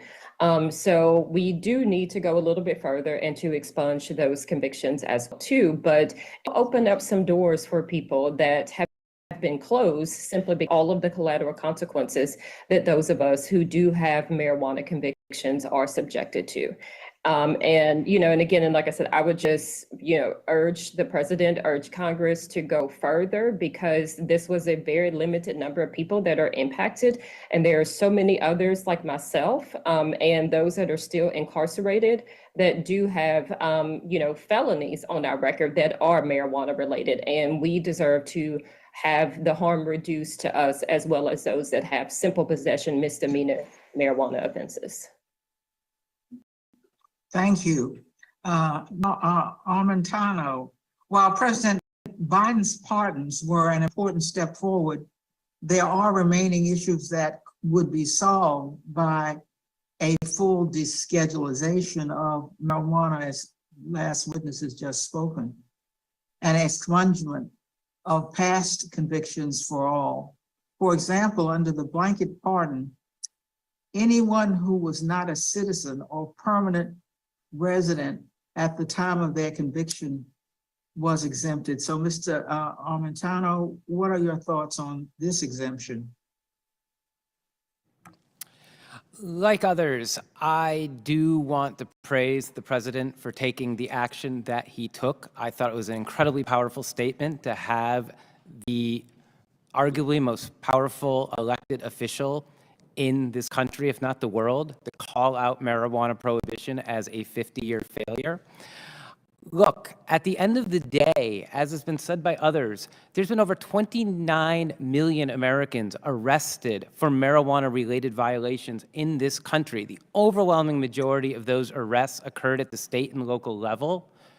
The president does not have the power to pardon or expunge those records. That needs to be done at the state level, and I'm very glad to see that now almost 24 states have enacted specific legislation at that state level to facilitate that expungement process, and that about 2 million Americans have had those records expunged under that process. We think there would be even more states taking these opportunities if marijuana was descheduled federally and if there was legislation enacted to provide better funding and to facilitate that process at the state level. Ultimately, that's what needs to happen to impact the overwhelming or the most number of Americans who are suffering from the stigma of a criminal conviction. Thank you. My time has expired. Thank you, Ms. Norton, for your questioning. We'll now next go to the distinguished gentlelady from Michigan, Ms. Tlaib, for her 5 minutes. Thank you so much, Chairman Raskin, for this incredibly important bipartisan hearing, and thank you to our folks who are coming out to testify about this.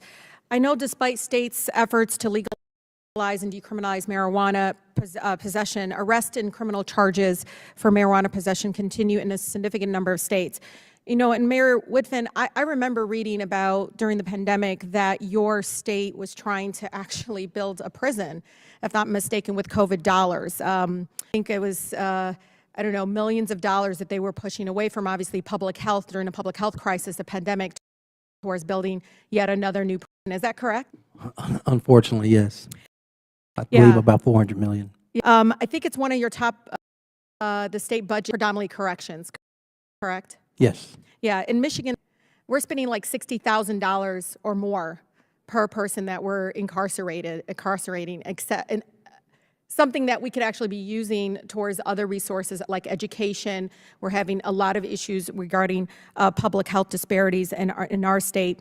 And I know our state, Michigan, is moving in the right direction. We have a governor that is incredibly sympathetic and also leading with compassion and understanding the importance of decriminalization in this moment. You know, Alabama, again, ranks 16th in the nation of the largest racial disparities of any arrest regarding marijuana possession. Can you talk about what that looks like for many of your residents right now? I think the city of Birmingham has attempted successfully to go in the opposite direction that our state is going in related to this topic. Prior to being mayor, I served as a lawyer and prosecutor for the city, so I saw it firsthand, the type of charges that came through our courts at the circuit level and at the municipal level. But since I've been in this position, what we've tried to do is reverse course on that. That's why we attempted to create a Pardons for Progress program at first, but what we saw is that the average citizen either didn't understand or want to participate in the process, which is why we then moved to less than a year of starting that program of just a blanket pardon. And so we're now to those same people we pardoned to assist in the expungement process, because again, expungement is a process and most of our citizens don't understand that. They believe the pardon gives them a free slate. Yeah. But if they literally go apply for a job, that arrest record's still on their record that a potential employer can see. And so it's been a journey and a process for us. I have shared with other mayors across the state that they should use their executive power to pardon their citizens within their individual cities. But in addition to that, I've also encouraged the governor to, at a minimum, even if you don't want to legalize it, you should decriminalize it. Yeah, absolutely. I can't agree more. Even though I think some of our states are moving in the right direction, unlike Alabama, I know that, and I think this is why the committee is so important. I mean, 40% of all drug arrests right now nationwide is still around marijuana possession. I mean, that is still a significant amount of criminalization that is still happening across our country, and we need to really understand and pay attention, because see these ballot measures going on, people driven, but the actual implementation is what's missing.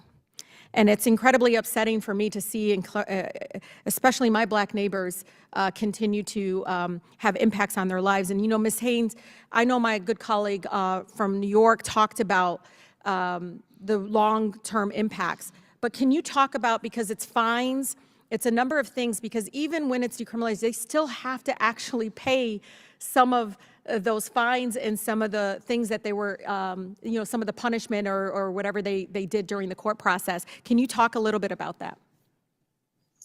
Yes, so some of the collateral consequences for having a conviction, and even sometimes in order to be able to upon is that you have to have paid off all of your legal debt, which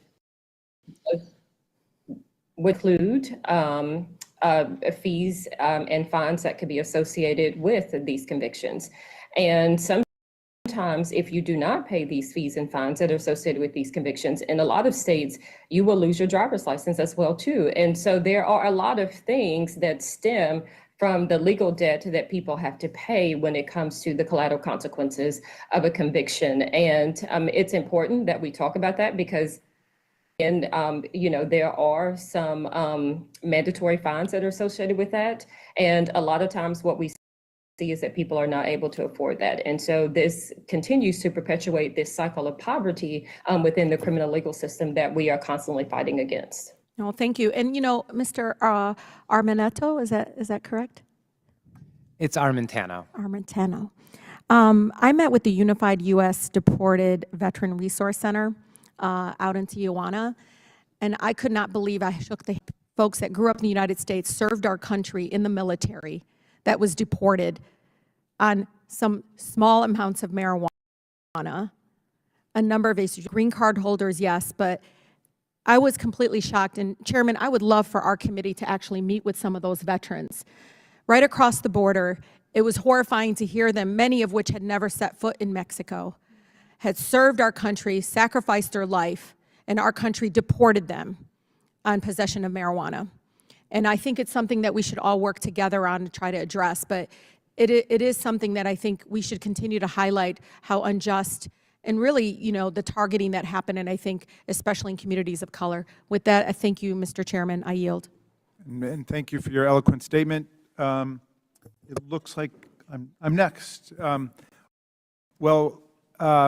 you all for really an extraordinary set of witness statements today. The country between 1919 and 1933 had its experiment with alcohol prohibition. And if you read some of the literature about it, for example, a great book I read called Last Call by, I think it's Michael Okrent, you'll find that prohibition succeeded basically in building up organized crime in America and organized criminal groupings, which got very rich and succeeded in corrupting the police, the judiciary, and so on, and set the society at war against itself. And when we repealed prohibition, it wasn't because of a unanimous feeling that alcohol was good for everybody in all circumstances, but simply that the costs and the harms of criminalizing alcohol were far worse than giving people the right to make their own choices about their lives. And I think we're very much in the same place today, and we're also hearing some of the same propaganda and hysteria about marijuana that people invoked in a last-ditch effort to save prohibition. Ms. Snyder, let me come to you. Back to this point about overdoses, because we heard a lot about overdoses, and I'd actually introduced the medical marijuana law in Maryland and decriminalization in Maryland, and one of the witnesses got up and cited an article saying that in the 24 hours after Colorado legalized marijuana, 37 people died of marijuana overdoses, and then proceeded to launch into a diatribe about the horrors of marijuana legalization. Well, it turned out he was quoting from The Onion, or another comedy website, and a staff member brought me the article he was quoting from, and I didn't want to embarrass him, but I did say, would this change your opinion if you knew that this article was false? And he said, well, I would certainly have to rethink my position a lot, but of course then went on to make other arguments. I guess the question that I want to ask you, Ms. Snyder, is to what extent have you thought about this analogy culturally and socially and politically and legally between what happened with liquor prohibition over a period of 15 years or so versus this marijuana prohibition, which has been going on, at least from the state level, for a century, and at the federal level for 50 years, which means that the harms have been even worse than the harms of alcohol prohibition. What did you see in terms of your work as a cop in New York?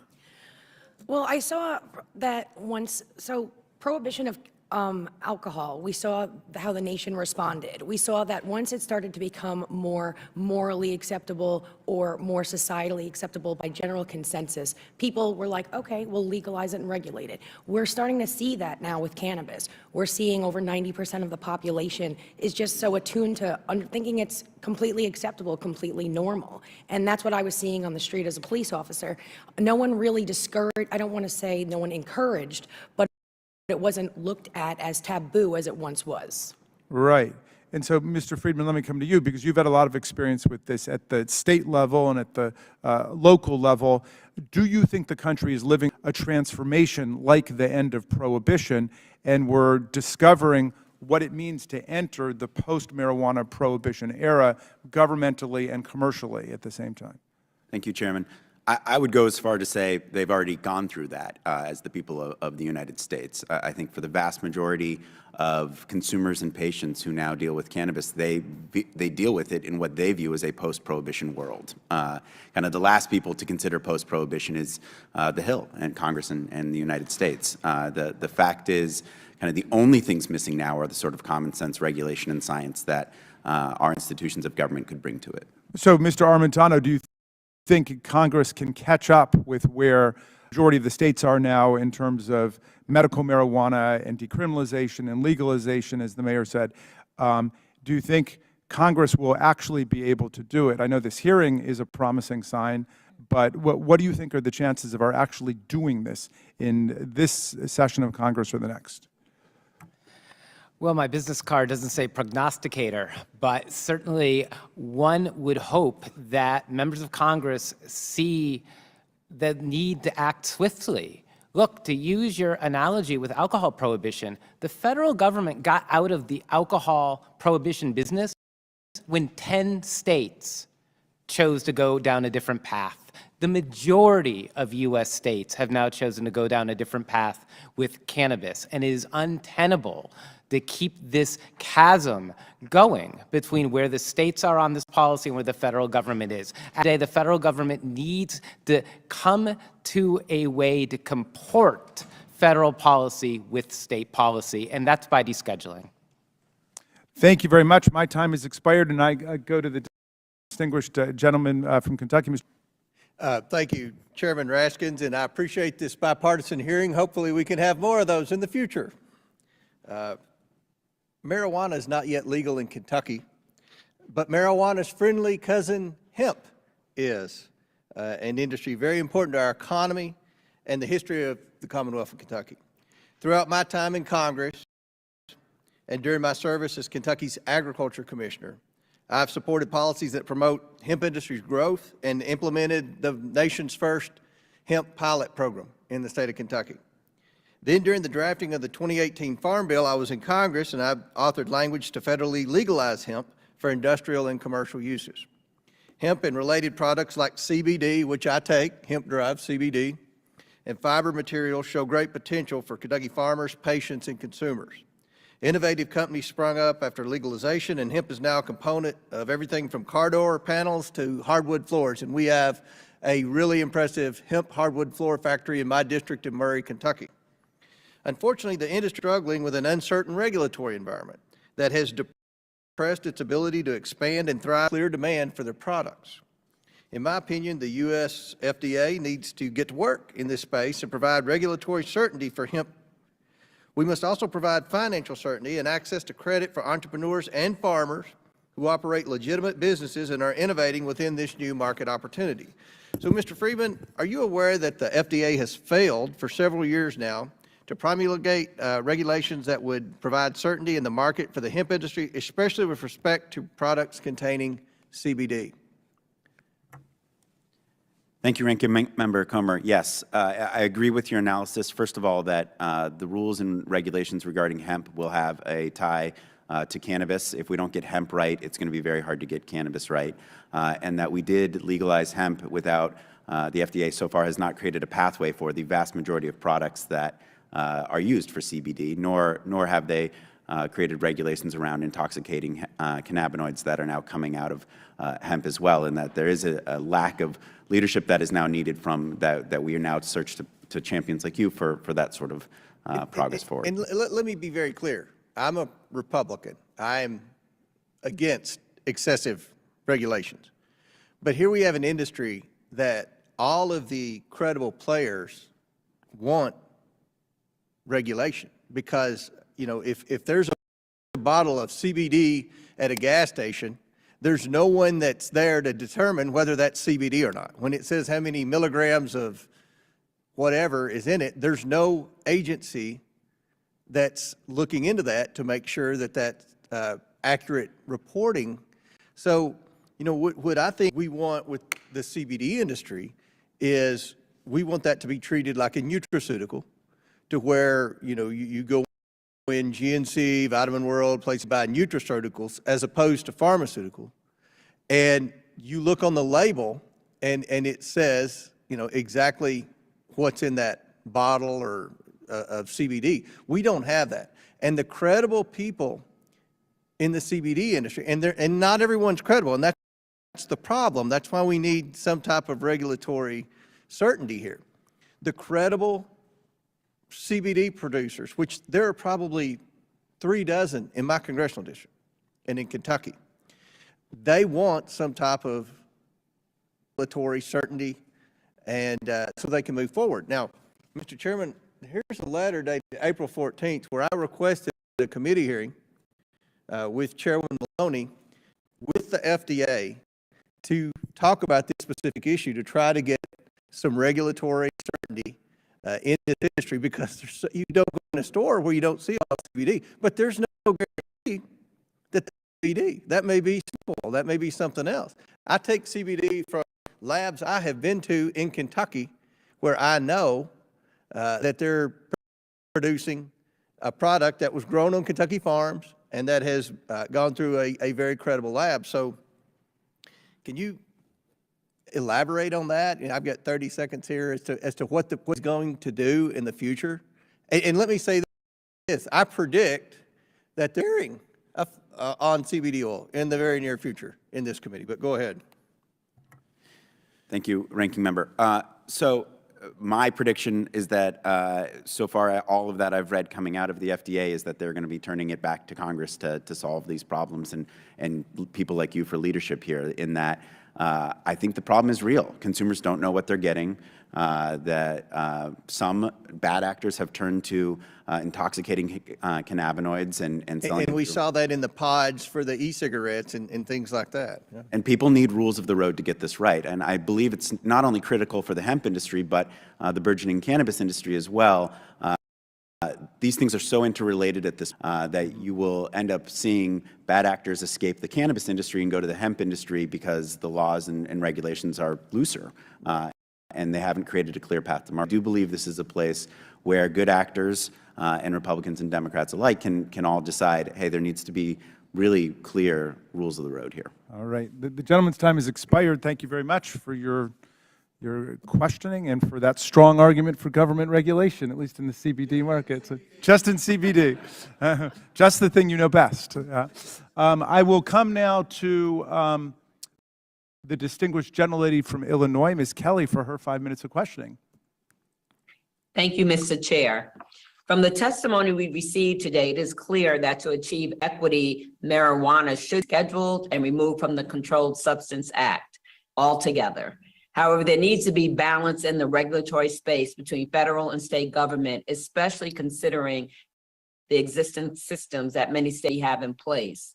Mr. Friedman, what should be the appropriate balance of power between the states and federal government in regulating marijuana? Thank you for your question, Representative. I believe that in essence, it should be that states lead here and the federal government aids. We're at a critical point where that really can come true. If you look at things like Representative Mace's States Reform Act, that sort of framework put together. And by the way, congratulations on the one-year anniversary of the Reform Act. Really what we're looking for here is one of the positives about this very strange way cannabis legalization has grown is that states have created very unique systems that meet the character and complexities of their own communities. That should not go away because legalization comes in.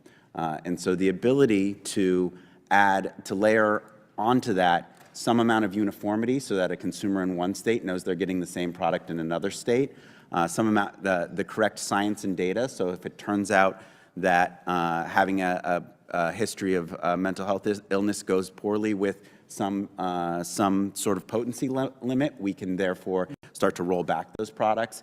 Having that basic level of science and data from the Fed can aid the states in getting it right. And I think even if you talk to the states, and I've worked for dozens of them, even if you talk to them, they're actually looking for that from the federal government. That would not be an encroachment on how they want to do it. They still want to control the time, place, and manner, but they are looking to the federal government to add that basic level of common sense guardrails.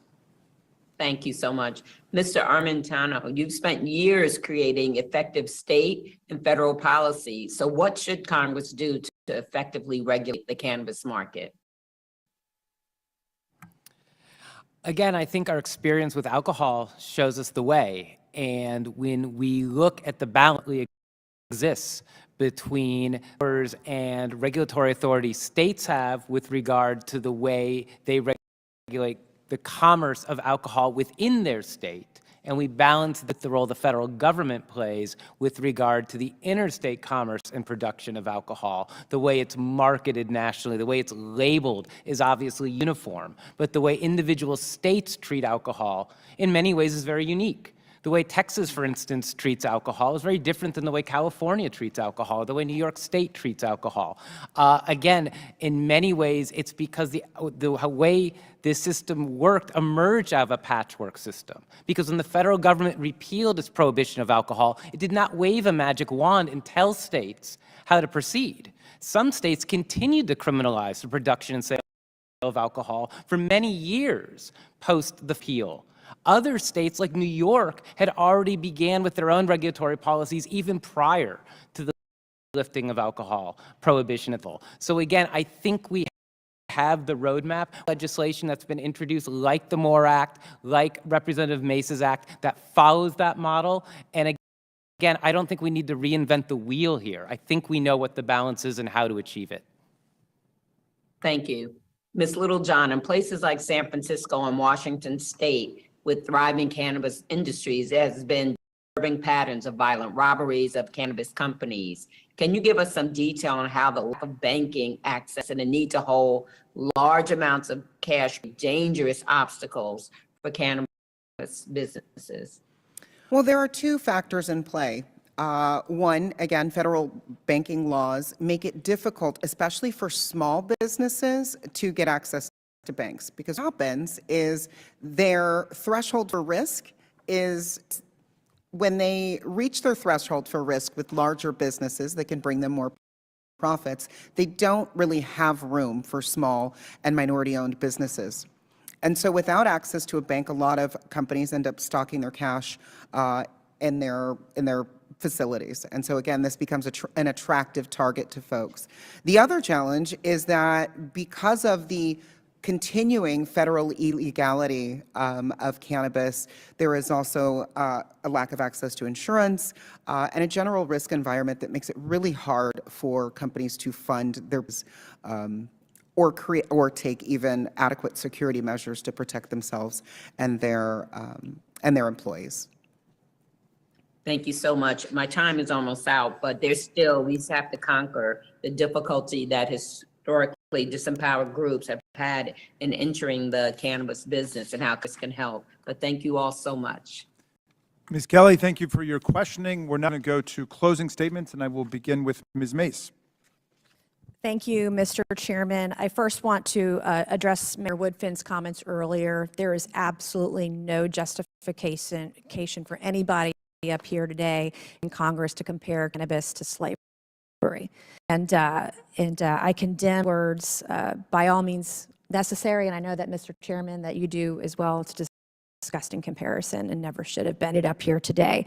And more importantly is that, prohibition of cannabis was created out of racism. The federal government used the prohibition of cannabis to investigate and raid communities of Black and brown and African Americans across the nation. They used it as justification to go after those individuals and those communities. And in fact, still today, we know that if you are Black or brown or African American, you are 4 times as likely to be arrested for cannabis over whites and Caucasians in this country. And it's wrong, and we see inequities all the time. I'm from South Carolina, where the difference between rich and poor is often Black and white. And cannabis is an area where we can work together on both sides of the aisle to prohibit more of those inequities from happening across our country and right the wrongs that have been going on for decades now. And I would encourage my colleagues, Republican and Democrat, on both sides of the aisle to get on board with this issue. The American people are asking for it. 70% of Americans support medical cannabis. Half or more than half of Americans support adult and recreational use across the country, whether they come from the red state of South Carolina or the blue state of California, East Coast to West Coast. Americans from all communities, all colors, all ages support this issue. And the only place it is controversial is here in the halls of the Capitol, and it's wrong. And I would encourage Senator Schumer, Senator Booker, my colleagues in the sides of the aisle, with the divisiveness in our nation today, show the American people how we can work together. We have so much opportunity. This is a multi-billion-dollar industry. It is not going back in the genie's bottle. It is here to stay, and we have got to work together. We heard today about the issue of drug overdose deaths. There's no doubt that because of COVID and the mental health crisis in our country, the rate of addiction to opioids and the opioid crisis is higher than it's ever been.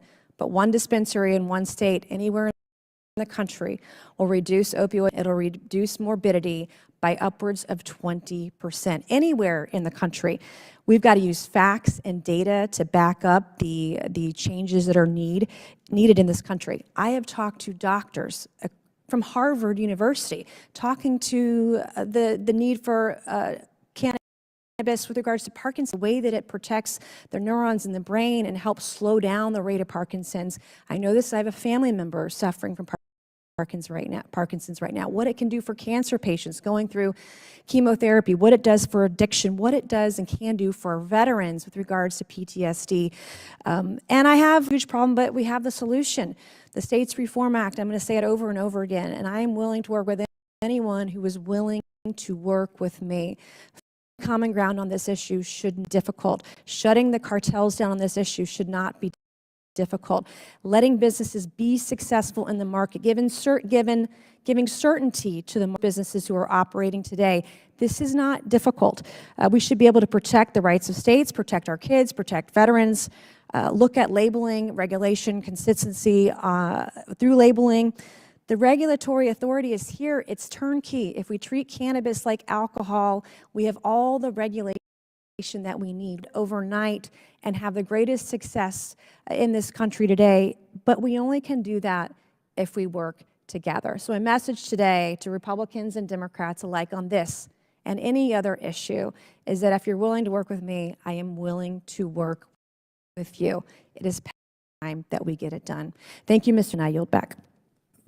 Thank you, Ms. Mace, and I would begin by associating myself entirely with your remarks, beginning with your repudiation of the peculiar analogy between slavery, which is the most horrific mass in American history, with cannabis or cannabis use.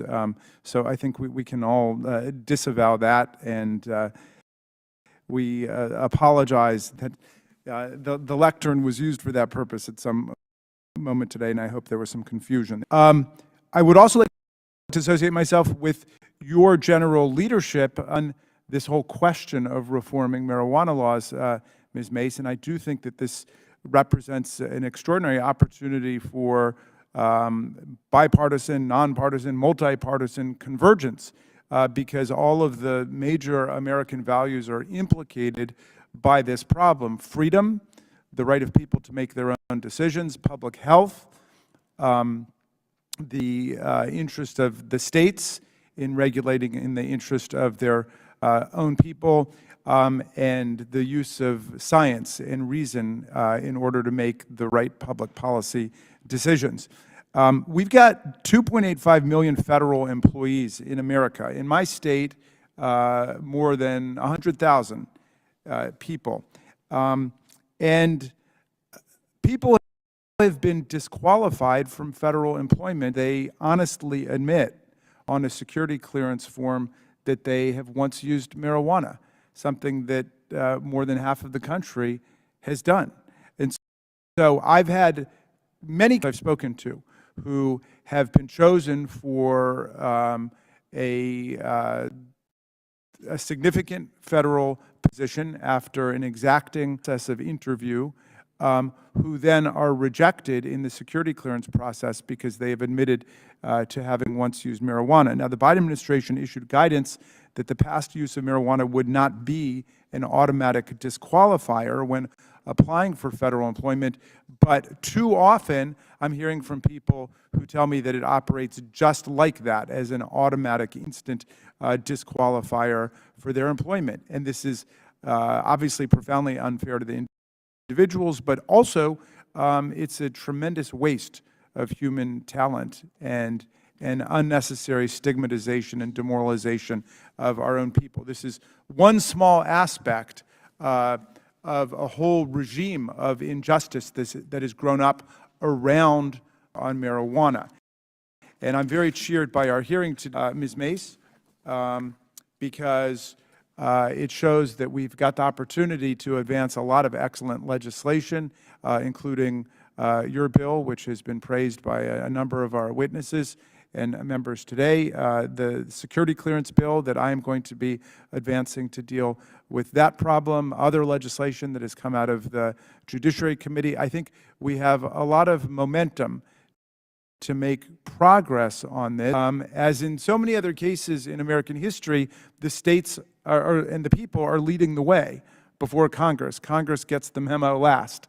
But the states, as Mr. Friedman observed, have really left prohibition behind and have established, as Ms. Littlejohn has testified, whole new commercial opportunities and endeavors that we want to make sure are equally accessible to all of our people. But the commerce has been leading the way. The states have been leading the way by reforming their laws. The medical profession, doctors and nurses and therapists, have been leading the way by demanding medical marijuana laws that now operate for the vast majority of American citizens. Congress needs to catch up, and that's what this hearing is about, and that's what I've learned today. If we knew our history better, if we all took the time to read into prohibition, we would see that America has been through this before. And it's not that alcohol is like birthday cake. It's not. We lose more than 100,000 people a year to alcohol-related illnesses, to alcohol-related fatalities on the highways. That needs to be regulated. But the country had its experience with trying to criminalize alcohol. It didn't work, and it caused much more severe problems, and we know that is precisely what we're living through today, again, with marijuana. It needs to be regulated.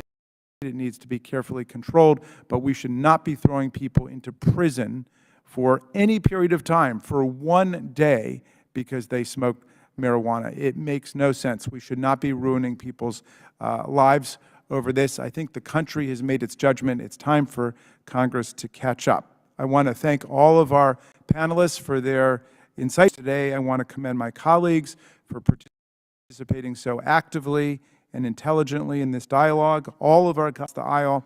And with that, without objection, all members will get 5 legislative days within which to submit additional written questions for the witnesses to the chair, which will be forwarded to the witnesses for their response. Ms. Mace has announced that she will co-sponsor the security clearance bill that I'm announcing today, and I thank you very much for that. And again, salute you for your leadership, Ms. I ask our witnesses to please respond if we send you further questions, and the hearing is now adjourned.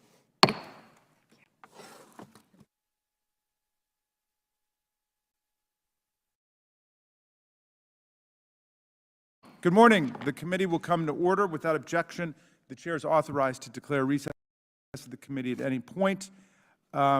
Without objection, do we have any members being waved on or no? No, okay. I will now recognize myself for an opening statement. Thank you to our witnesses for coming to participate in this important hearing. It's our third addressing ongoing attacks on freedom of speech. Our first 2 focused on the assault on freedom on campus, in schools, K through 12, as well as in colleges.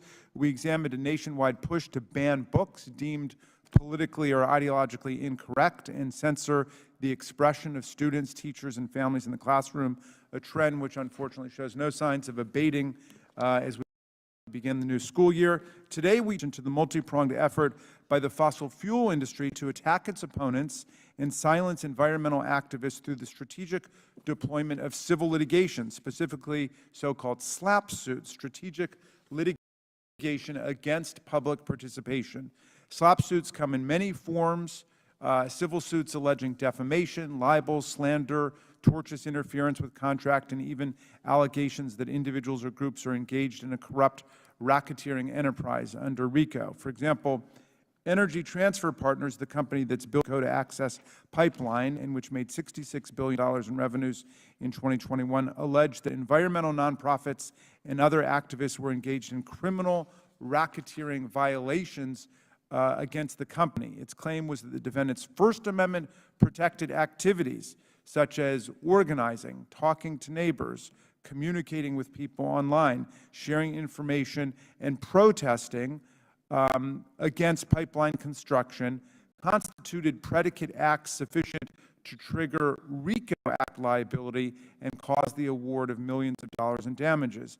After several years and millions of dollars spent in litigation by the case was simply thrown out of federal court as meritless, but great damage was done in the meantime to the groups and individuals sued through the staggering time and financial and emotional and political costs of having to defend against a meritless but overwhelmingly difficult lawsuit. To make matters worse, after its case thrown out of federal court, Energy Transfer simply refiled the same claims in state court, creating essentially another RICO case that's still ongoing today. Similarly, Exxon invoked a rarely used Texas law to try to depose city officials from California in an apparent effort to set up another SLAPP RICO case after several municipalities sued for damages related to the rise in sea levels. Again, after several years of litigation, the case was rejected by the Texas Supreme Court for lack of personal subject matter jurisdiction. But in the meantime, the damage was done with these strategic efforts to discourage and to punish citizens just for exercising their First Amendment rights. Wealthy and powerful corporate entities are dragging citizens and public interest opponents through meritless but protracted and extremely costly litigation to expose anyone who dares to stand up to them to financial and personal ruin. In its work to silence its critics, the fossil fuel is also pushing for the passage of anti-protest laws dressed up as critical infrastructure protection statutes, and we're going to hear about these. The first of these laws was passed in Oklahoma in 2017 with the explicit purpose of punishing pipeline protesters. Although the state already had criminal penalties for trespass, vandalism, destruction of property, and tampering, the new law created draconian penalties for the exact same crimes in the vicinity of critical infrastructure, such as terms of up to 10 years in prison for vandalism or defacing property. Under that law, individuals and groups could be fined or sued for tens of thousands of dollars for involvement even in lawful activities like letting a critical infrastructure protester stay in your home or camp on your property. Since that time, 16 states have followed with substantially similar or identical statutes which dramatically increase civil and criminal penalties for what would otherwise be misdemeanor civil disobedience offenses like disorderly conduct or clearly First Amendment protected activity like rallying and chanting and taking a position on a public policy question. Ann Whitehat, an indigenous water protector, who we are going to have the benefit of hearing from today, was subjected to one of these critical infrastructure laws. In Louisiana, where she was apprehended by law enforcement